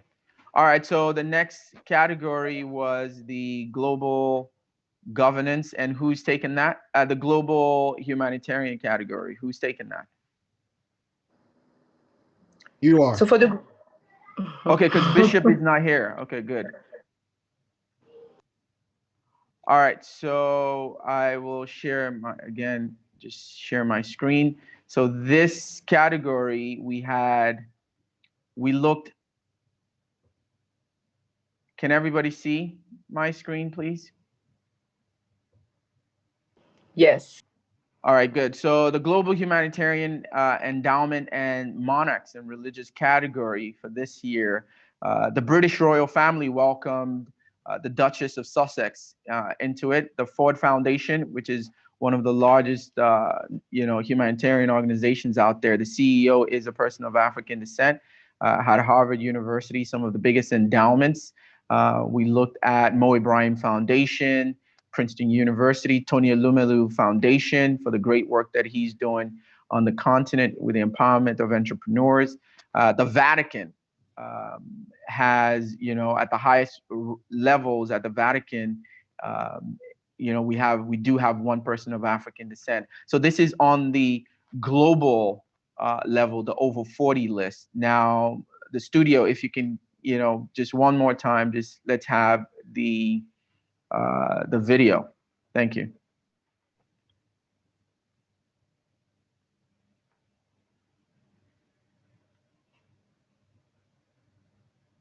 All right, so Priscilla, I think we move on to the next categories now, the under 40 category. Yes, we can move on under 40 categories for the Politics and Governance Award presented by Justin Hansford, the Executive Director of Thurgood Marshall Center for Civil Rights and Law Professor at Howard University. Yeah, Justin, you here? Yes, I'm here. Fantastic. Wonderful, on to you. Wonderful. Well, first of all, thanks again for inviting me, Camille, and I am so happy to be a part of this celebration. As you mentioned, I'm a law professor at Howard University. I also run our Thurgood Marshall Civil Rights Center. Thurgood Marshall was the first African-American Supreme Court Justice and an alumnus of our illustrious Howard University, the largest historically Black college in the United States. And I want to give HU all the props that it deserves. Of course, our Black Panther is another alum, Chadwick Boseman, and so many others. First of all, I just want to say what MyPad means to me is the opportunity for global unity for people of African descent. We have that at Howard University on our campus, over 10,000 students in our School of Business, in our School of Law, and our School of Medicine. We're helping to create the next generation of MyPadians, and I hope many of you will engage Howard graduates in your businesses and your companies. Also, specifically for me, as someone who works in the field of human rights and civil rights, it's so wonderful to have the opportunity to talk to my sisters and brothers who have the possibility of uniting on similar causes. Our major issues that we address at the Thurgood Marshall Center include police brutality, Black Lives Matter, mass incarceration, and reparations. As you know, at the UN Security Council meetings or the General Assembly meetings only a week ago, reparations came up once again, whether it was from countries as diverse as Barbados or countries like the Congo, or of course the United States itself, questions of police violence and reparations for colonialism in addition to enslavement are on the table. And that is an opportunity for us to gain assets that will help us to rebuild our nations and our communities after we had so much stolen from us by those. Absolutely. Justin, can you talk about your program with Harvard University, the Justice League? I think that's very important. Right. So we have a program. I'll drop a link in the chat shortly, but we have a program called the Justice Initiative that we have launched just yesterday with Harvard University Law School. And in that program, we are exposing people from around the world to free education in terms of how to be an advocate for movements such as Black Lives Matter, the Me Too movement, and all of the important movements that we have that are not just domestic, but global movements. And we hope to train future lawyers and attorneys and we also hope to create a community of people who are of like mind to work together. So Harvard is a good partner for Howard. We have so many connections, and we consider ourselves at Howard sort of the Harvard of the HBCU, historically Black college and university network. So it makes a lot of sense. Yeah. But you know, it's been such a difficult year for politics and governance in the United States, as you know. But, you know, in spite of that, I believe that the Black community as a whole around the world will be central to any solutions that we have as 2020 ends and we put the crises from 2020 behind us. After November, move to a new, more sunny, more optimistic 2021. New leadership, perhaps, and new vistas of possibility. So I'm looking forward to working with you all as we expand. And Justin, you know, this is solidarity from around the world, right? We're not alone as Black Americans. You know, Afro-Brazilians are here, Blacks, Afro-Iranians. You know, in China. I mean, we're everywhere in the world, and the solidarity is together, right? Because we have to speak collectively. I mean, more than any time in our lifetime, there's a global pull to come together and rise up against this. And there's a visual I keep having in my mind that the world systems are collapsing, right? And we traditionally have been at the bottom. So the weight of that is going to be very heavy on us. So we have one or two choices. We can either rise to the occasion or crumble under that weight. So that's right. You know, I'm saying we go for, you know, we stand up, and that's what this community represents. So go ahead and present the category. Well, so it's my great pleasure to present the category of politics and governance for the under 40 list of MyPad High Achievers of African Descent.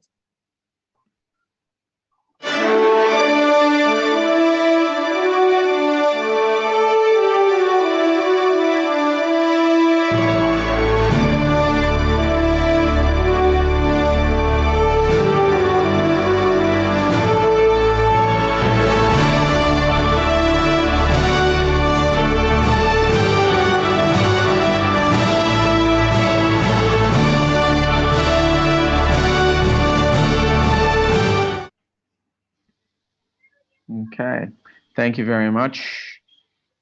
All right, I can hear the clap from around the world. Thank you. All right, Priscilla, over to you. Yeah, we would like to congratulate those guys because governance is very important, and it's so fitting because now I'm doing this work in the media, but I was once in medical school for a year until I changed course. And one of my classmates in medical school, he went on to Harvard, and he's now the Minister of Education in Sierra Leone. He's one of the youngest ministers, and he's making systemic changes. And we need people. It's not just in governance.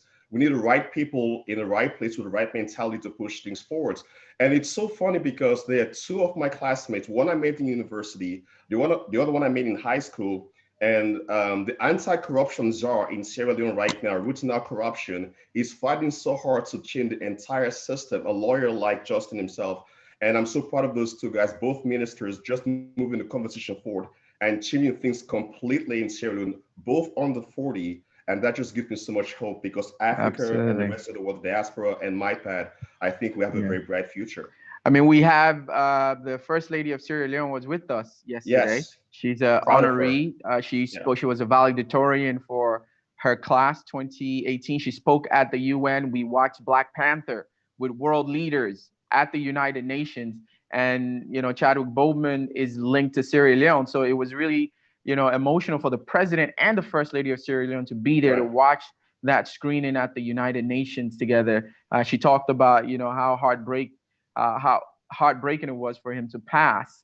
Right. So you're right. So when you look at MyPad, we have 4 categories.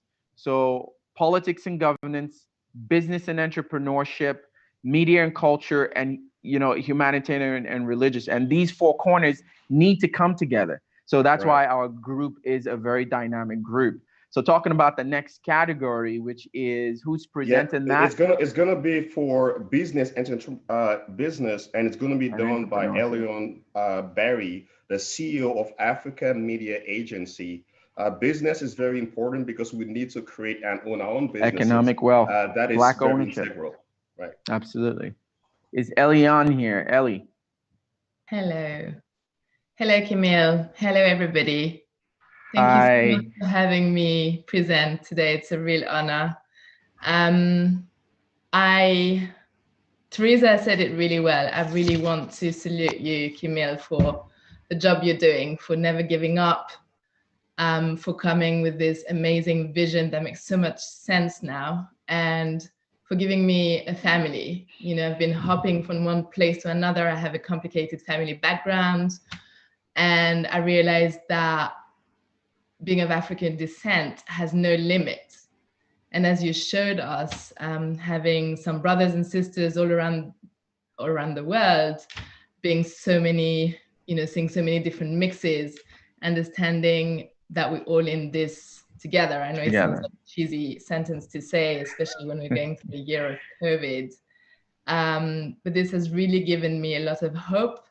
It has also given me a lot of opportunities. And I'm very, very grateful for you. Entrepreneurship and business is the foundation of, I think, our continent.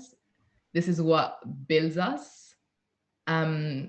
We see so many new businesses starting all around the corner of our beautiful continent and outside, obviously. And I'm really happy to be presenting this list of honorees. So I would like to present and to congratulate all the honorees, the high achievers of African descent, for the business and entrepreneurship under 40.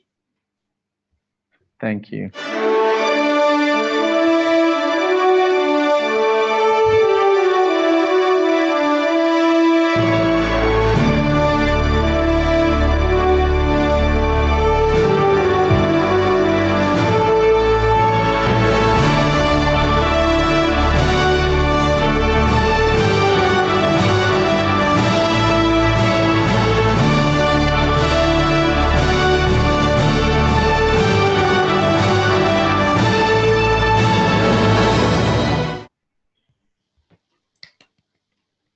All right. Thank you very much. A global clap. Thank you. Thank you so much. Thank you so much, Elohim, and thank you, Lloyd, for this excellent introduction. We are now moving on to the media and culture category, which is really dear to my heart, like all categories. But as a person of, as a Black Iranian, where we have close to no representation in the media, where even in people's consciousness, Blackness is not a part of Iranianness, even though it fully is. Otherwise, I wouldn't be standing in front of you tonight. And tonight, we have Dakore Akande, actor and humanitarian, introducing the Media and Culture Award. So welcome me in introducing the incredible Dakore Akande. I've seen most of her films after living in Nigeria. So it is an incredible honor for me to introduce her tonight.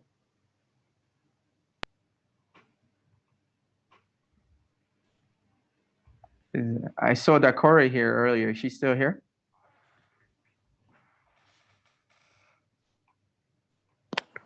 Hello. Oh, there she is. Yeah, Hi. we see you. Hi. Hi, Camille. Hello. Hello to my brothers and sisters all over the world of African descent. I'm so honored to be here tonight. I'm one of you, even though I've been a little quiet on the group. My life is so crazy, but I'm really honored to be here tonight. I'm a Nigerian actor. Thank you, Vanessa. Oh, that's so cool. I'm a Nigerian actor. I'm one of the leading ladies. Hi, Waje. In the Nigerian film industry. So it's really an honor to represent the media and culture category and also to present to the under 40s. So congratulations. Yeah, you were on this list in 2018. Yes. Yes, like just by the skin of my teeth, I made it. And we look forward to having you with us in New York at the UN when things go, back to a sense of normality. Whatever normal means, but exactly. It's Thank you but so much. Took me back, to when that happened, and honestly, I'm such a fan of Fela Kuti. He's his philosophy really helped to shape my own activism in my own life, and just knowing that I'm African, proud of it. But something that Fela always talked about was about uniting Africans. Always saying, set your mind back to Africa. So, Camille, for you to be able to have pulled this off and to connect all of us all over the world like this is really phenomenal. And you need to take a moment and just take it in. Yes, you made this happen. And we've always needed that because we've been so disconnected as a people, even though we're so powerful in our numbers. So MyPad is just the best for us to connect, but not only connect, but let's connect and take action. We need to take action.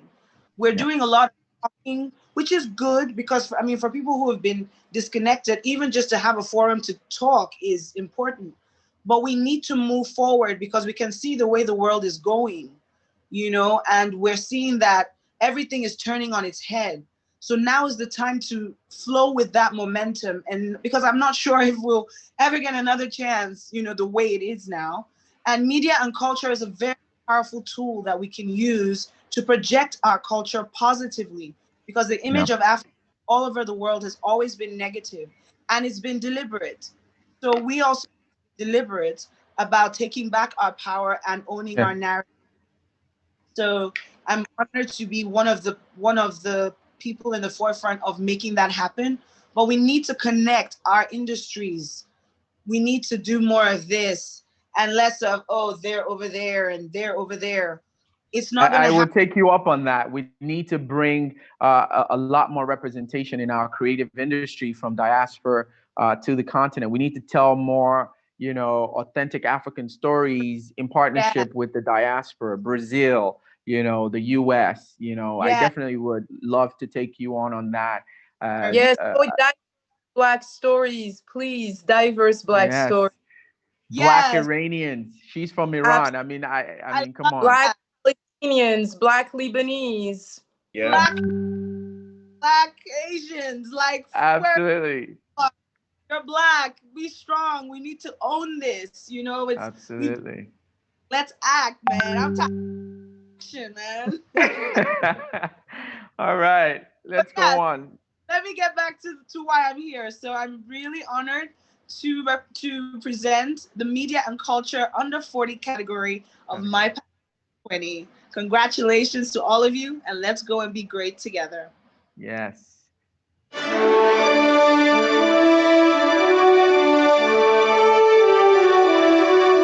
Oh, Burna Boy. Yeah. Yeah, he played Ariel Love.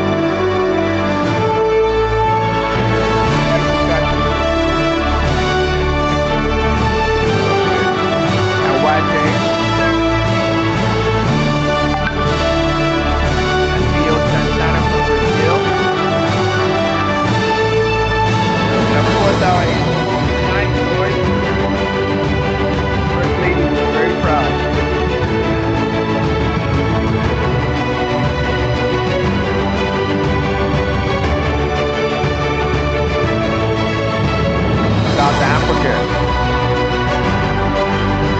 Yes, Miss Universe. South Africa.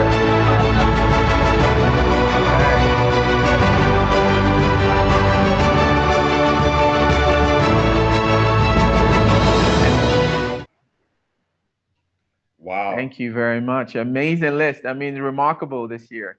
Amazing. Wow. So remember, we're going to phase out the announcement because COVID changed everything, right?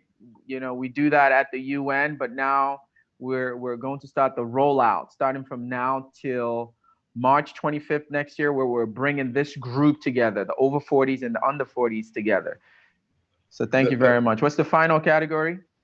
I think that's it. But the funny thing about March the 25th, you know, sometimes when the stars align, that is actually my birthday.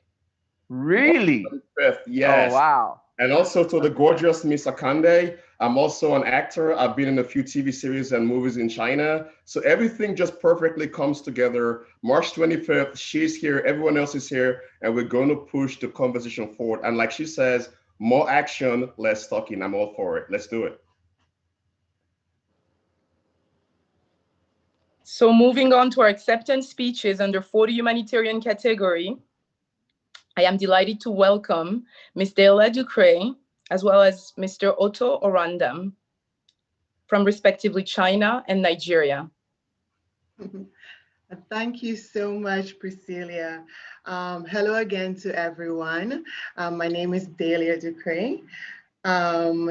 Let's get started. Mabrika, Sakafet, Ni Hao. Greetings, distinguished guests, world leaders, my fellow MyPadians, ladies and gentlemen, and to my colleague, Mr. Otto. My name is Delia Allura Ducre, a bilingual educational economist from the Commonwealth of Dominica, based in Beijing, China.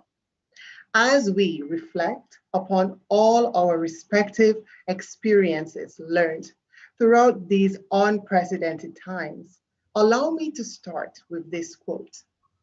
Education is not preparation for life. Education is life itself. 教育不是为生活做准备，教育本身就是生命。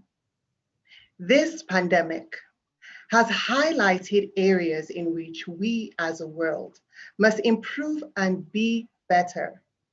Never has it been more apparent the importance of education and the fundamental role it plays in solving issues our world faces today. It is my personal belief that all systems should adapt and create. They should adopt fundamental practices that equip a country's human capital with the ability to learn, adapt, and create. We must break away from the box created by existing systems and enter an era of targeted, holistic learning. Recognizing that each human learns differently, while also equipping people with the ability to thrive in any environment. Reimagining the definition of education is now more important than before. We are a world filled with different peoples and lived experiences.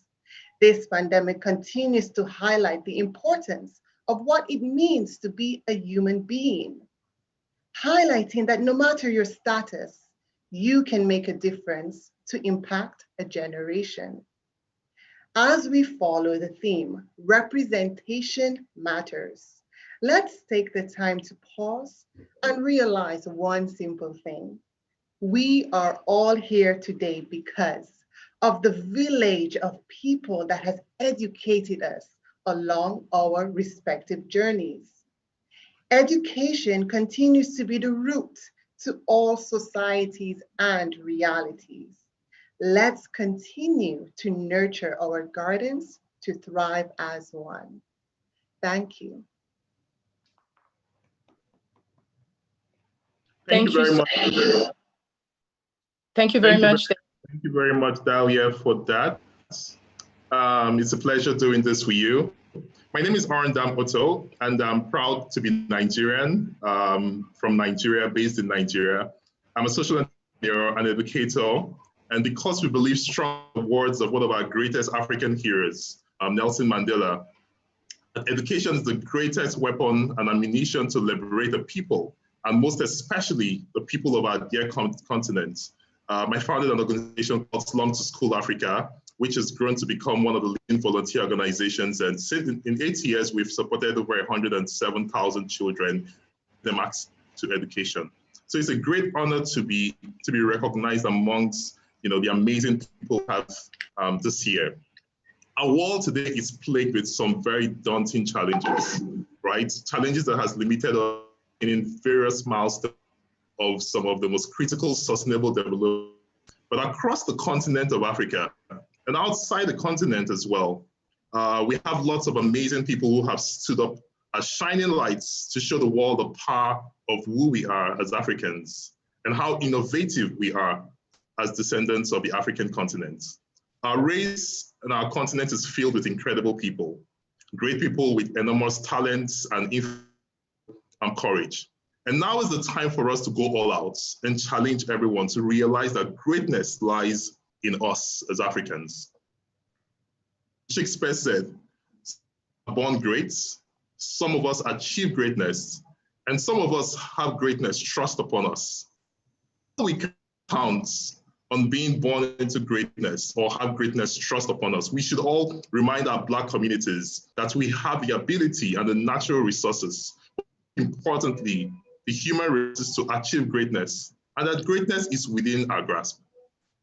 As a year global reckoning, I want to also remind us that we are here today and together for such a time as this, a time when the world needs us much more than we imagine, a time when our people need us to stand up and speak up for those who are voiceless and hopeless. Brothers and sisters across the world face various forms of oppression, but worse off are the oppressions and the suppression that we face back at home. We have young people who are not well educated, and those who are educated and not gainfully employed. And even those who are gainfully employed are being killed by our police officers who should be protecting us. Our mothers and fathers should not and must not lose their children in the hands of those who are employed and empowered and being paid to secure us. This has to stop, and I want to also use this platform to speak up against this. Our legacy lies not in the individual successes, the power of our collaborative abilities. 1 minute left of the discussion. We should see more collaboration between every one of us, from Nigeria to Brazil, Ghana to South Africa, Kenya to the United States, and of course, even the Commonwealth of Dominica. So dear honorees, may this also be much more. I want to thank the MIPAD team, Camille, Tope, and everyone for hard work over the past months. And I want to believe that, this beginning of the next phase of this. Thank you. Thank you so much, Otto and Dela, for these inspiring and empowering words, grounding us in our present, but reminding us of our past. Thank you very much.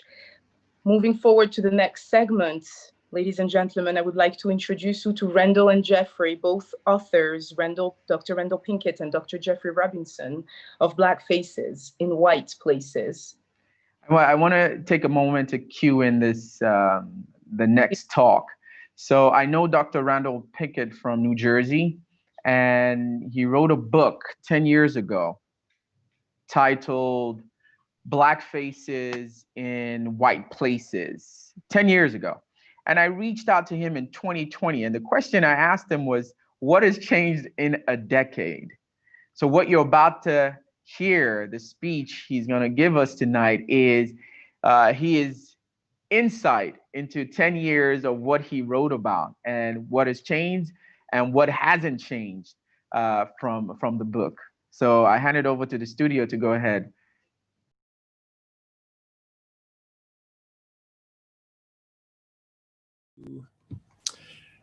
Greetings.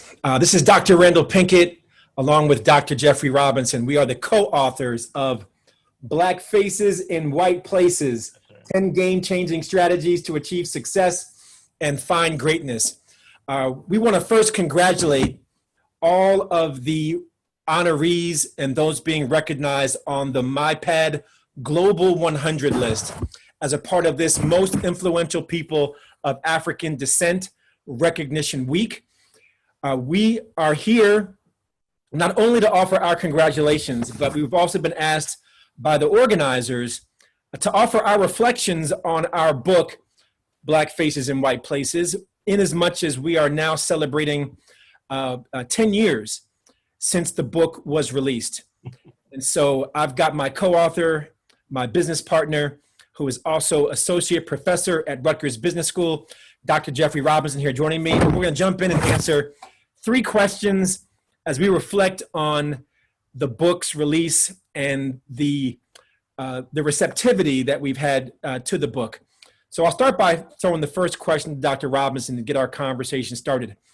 So first question for you, Dr. Robinson, is what has been your favorite strategy from the book? And perhaps as a lead-in, you can also just talk about the 10 game-changing strategies as a concept, and then describe what has been your favorite strategy amongst the 10. All right. Yeah, and let me add my congratulations to all of the honorees. So, Black Faces in White Places was a labor of love that you and I put together over the years. We had all kinds of versions that we thought of what this book would be or what it could be. But what it ended up being was a book where we wanted to highlight and talk about what it's like to be the one or the only one in the room, to be able to do things and to be able to function. And when we looked back at our lives, we thought about all those places where we had been the one or the only one. And so we spent one of the first chapters, introductory chapters, talking about some of the issues and problems and challenges. And then we took 10 chapters to talk about strategies that came from us and strategies that came from other people, very influential people of African descent who were people who had the same issues that we did, faced some of the same challenges, and we distilled 10, as we call them, game-changing strategies to find success and to go for greatness. So for us, it was a way for us to catalog what people have told us and what our own experience has been when we achieve success and find greatness. My favorite strategy to me, I'd say is strategy number 4, which is to think about your diverse networks, your relationships, how you cultivate those relationships and those networks. The reason I think strategy 4 is so important to the folks who read the book and for those I'm talking to is because when you build those diverse relationships, you're now being strategic. We didn't say, just randomly select people to be in network with or in connection with. No, we say build, which is strategic. It means there's some action involved. And a lot of the things that we talk about later in the book are based upon some of the foundational things that come before strategy 4. But certainly strategy 4 paves the way for you to find mentors, to find strength in numbers, to be entrepreneurial, to find that synergy and to give back. So for me, it is strategy 4, build diverse relationships. All right. Well, piggybacking off of your response, this will come as no surprise to you, but my favorite strategy is strategy 1, hands down. It is to establish a strong identity and purpose.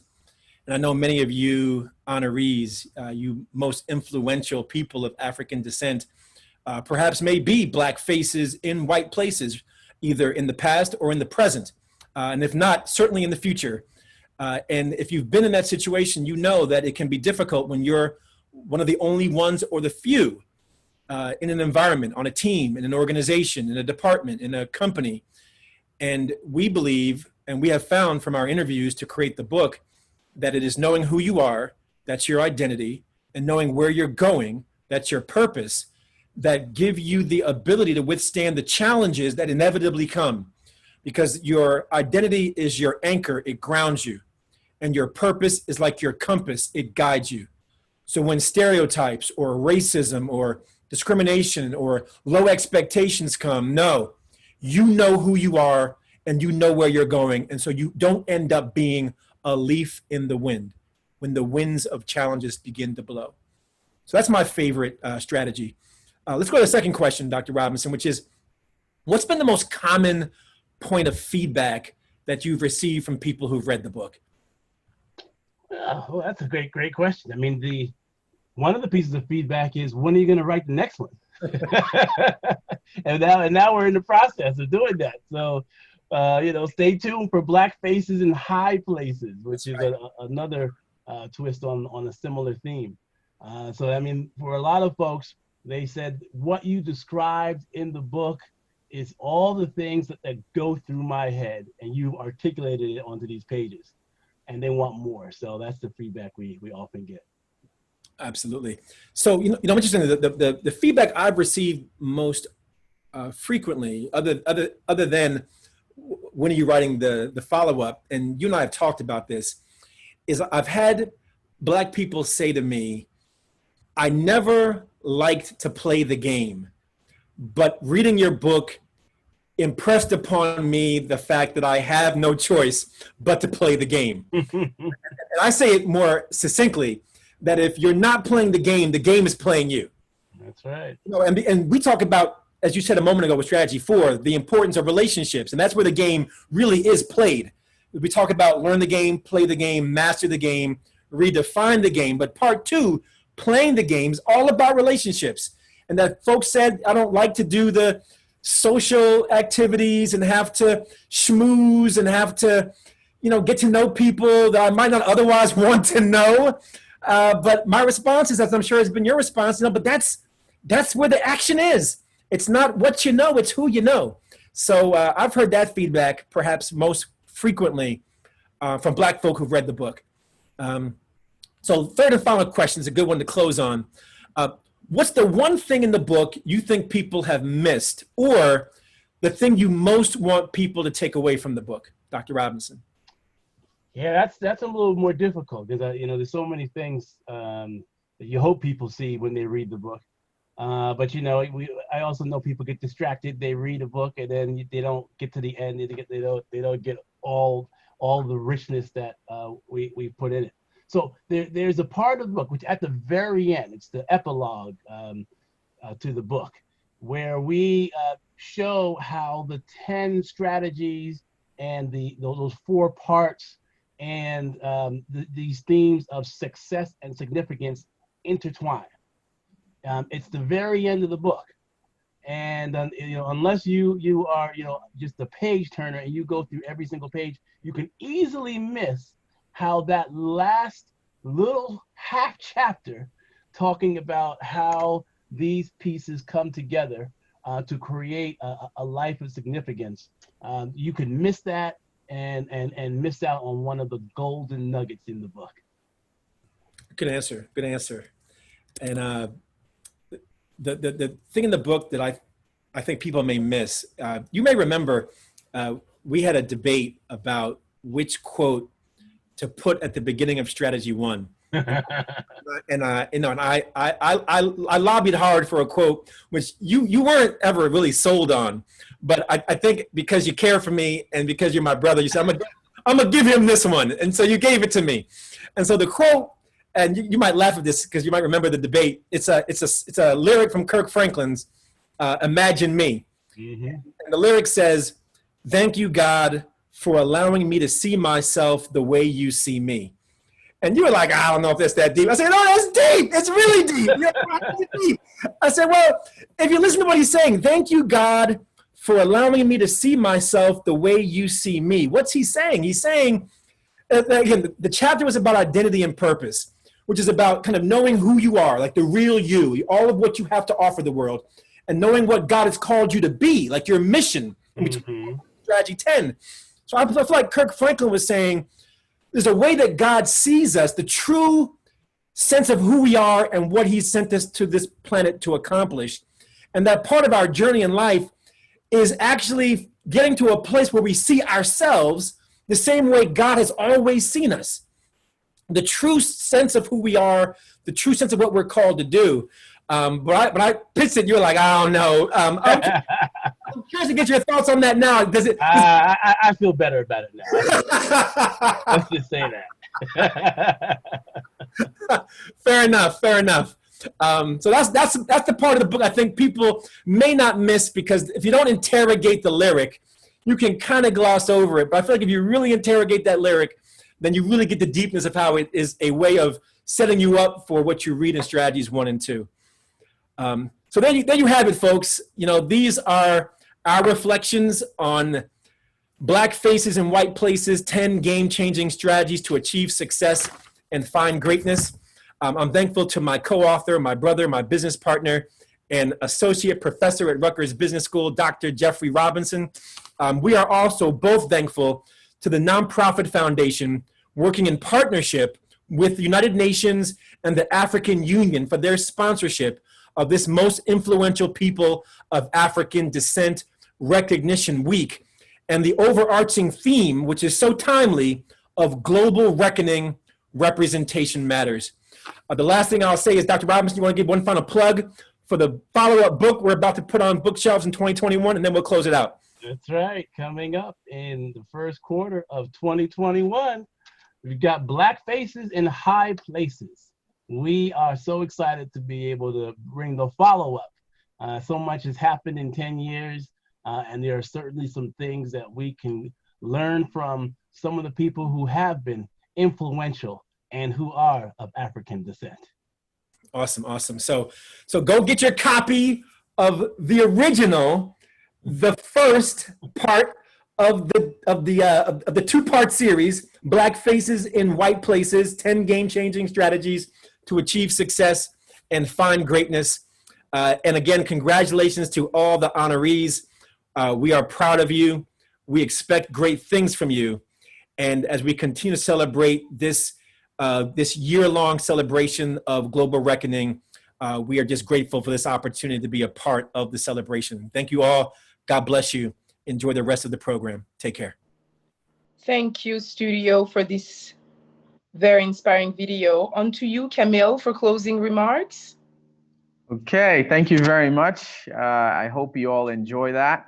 And to Dr. Pinkett's point, many of you, MyPad honorees, most influential all over the world, you are usually that one Black face in, wide spaces. And it's very important that you know that this community is a safe space for you to be a part of, for us to build a collective that can support us in reducing that isolation that you feel when you are that lone Black person in an unexpected place or position.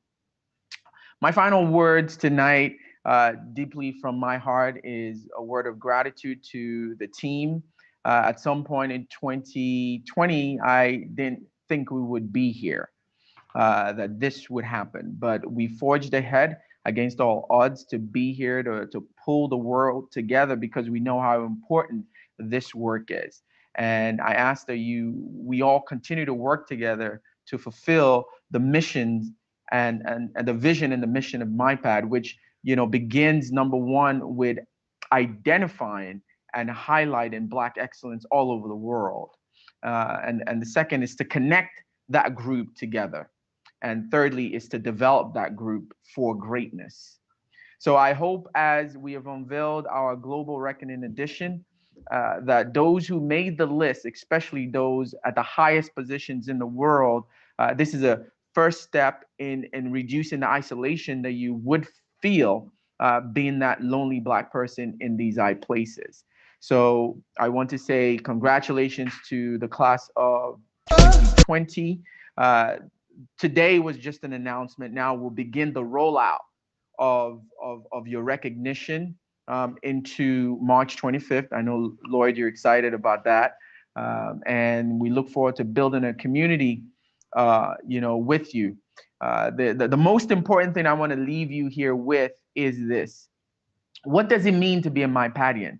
You see, I have to acknowledge that there's only one MyPad organization, but there are 1.2 billion Africans of African descent out there. So there's a limitation for us as an organization within the 10 years of the decade to identify all of the most influential people of African descent. So I want you to see being a MyPadian, what it means is to be a person who is using your influence to stand up for the rights and the protection of the civil liberties of people of African descent, right? So it's a lifestyle. Being a Maipadian is, using that influence. You can see Naomi Osaka and what she has done. You can see Colin Kaepernick, people of African descent standing for what is right for us to build a more equitable world. So that's what it means to be a Maipadian, right? So do not wait for us to officially recognize you for you to begin to do that work. But for those we do recognize, and for those who are honorary Maipadians by birth or by deed, we love you, and we're here to continue to be a part of your support system. So with that said, I'd love to hand over to our host and also our COO. A big thank you to the team. I love you. I know we've pushed hard to get here. I want to say thank you to our partners, and we're definitely looking forward to greater years ahead. Thank you very much. Wow, Camille. How can Lloyd and I continue incredible torch by closing tonight? Ladies first. I am absolutely in awe by this initiative, Camille, and also the whole team, but also the leadership training, everybody attending, not just my fellow peers, but those before me, and more importantly for me, those coming after me, my children, my 2 daughters, my son, but also the children of their children. And I can't help myself but quote Frantz Fanon, from Black Skins, White Masks. Now we have Black faces in white places. As we know, Frantz Fanon, the West Indian author, critical thinker, who had said that each generation must, out of relative obscurity, discover its purpose, mission, fulfill it, or betray it. And I am so inspired tonight to see that we're fulfilling it. Thank you so much for having me being a part of this and for co-hosting. We thank you. You've been amazing tonight. What a weekend it has been. And I want to thank you, Priscilla, because we are connected in more ways than one. You know that, right? Yeah. You know. First of all, I know David very well. He was at my house a couple months ago, the Minister of Education from Sierra Leone. The world is yes. Small. Wow. Small. The small world. I want to thank, first of all, Camille and the MyPad crew for putting this together. It's been an amazing weekend. I've met so many different people, learned so many different things. I discovered things about myself that I had no clue. For example, the session we had, the workshop was perfect. So thank you guys for putting this all together. I really appreciate that. And all the honorees as well, congratulations. You deserve this. You worked hard, especially to my Black sister, my Chinese Black sister, Delia. She's a hard worker. Being Black in China has many challenges. She and I go through the same things every day. We live in the same city of Beijing. So her struggle is my struggle. So I definitely can relate to her. So congrats to her. She deserved that. And also, I just want to say I love you guys. I love all of you. And thank you so much for having me as your host. I'm so humbled by the experience. And I'm looking forward to March 25th, where we can all congregate and once again be a happy family. Let's push this thing forward and let's continue to bless each other. Thank you so much. I'm deeply appreciative. And you guys have a lovely evening. Fantastic. Tokwe, on to you. Let's get a group picture going. Yes. Can everybody turn on their videos? Please, we would like to take a Zoom picture. Video it's a new num. Video time. Yeah. Let's turn on all your videos. We're about to go to the after party.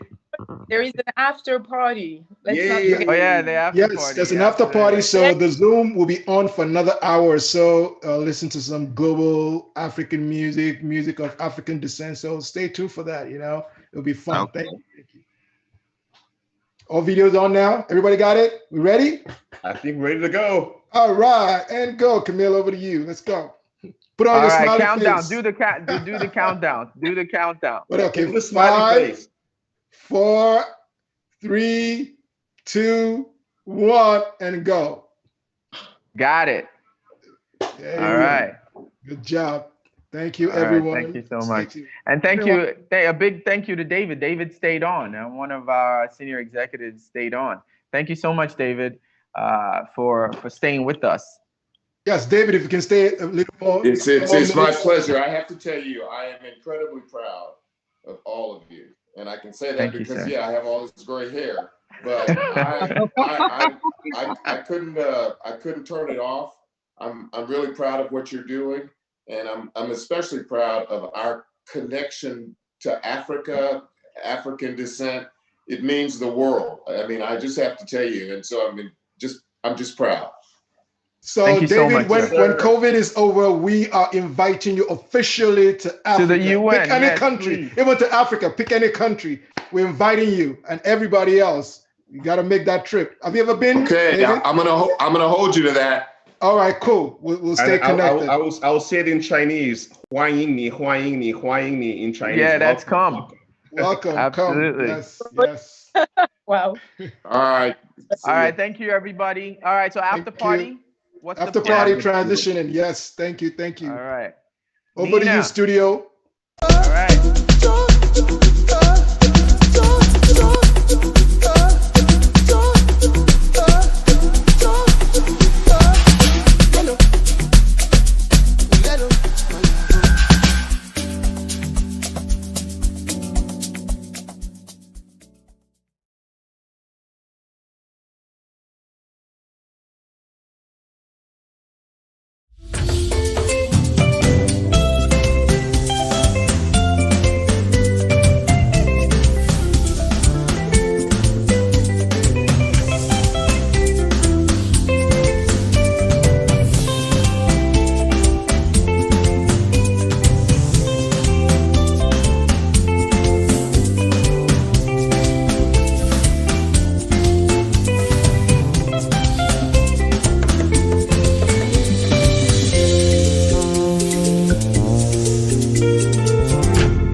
DJ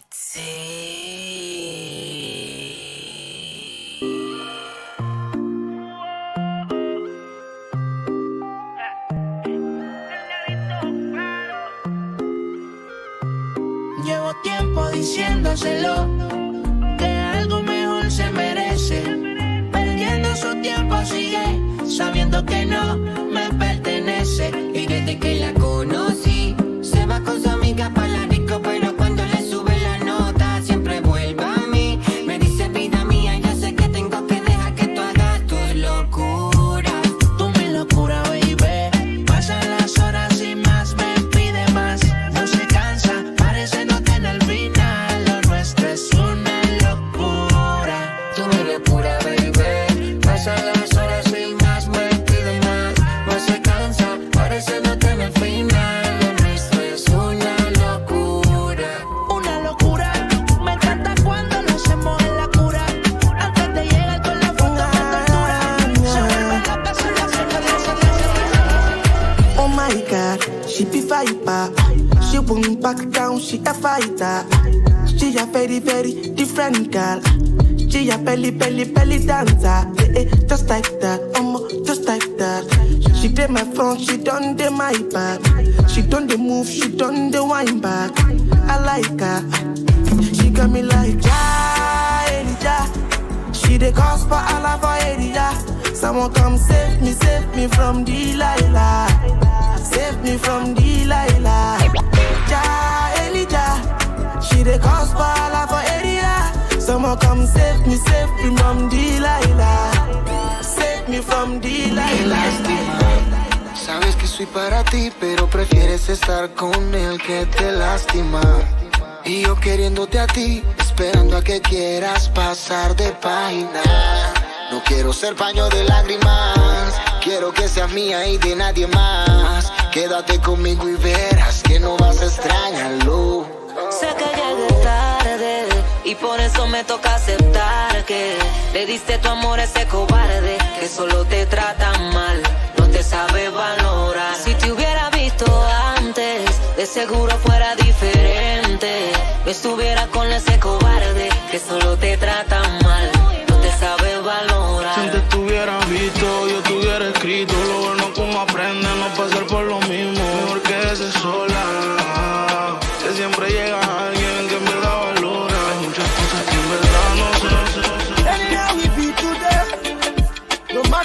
sure we're there. Any obstacle on the way, I go put those on straight away. Even if I get the fever, oh my landlord on the crazy. As long as happiness stay my radar, I no go give a face. I don't need to go to fly high. I got a natural high. I don't need to think too much. I was thinking a problem instead of reason solution. Come and make the pull, come and make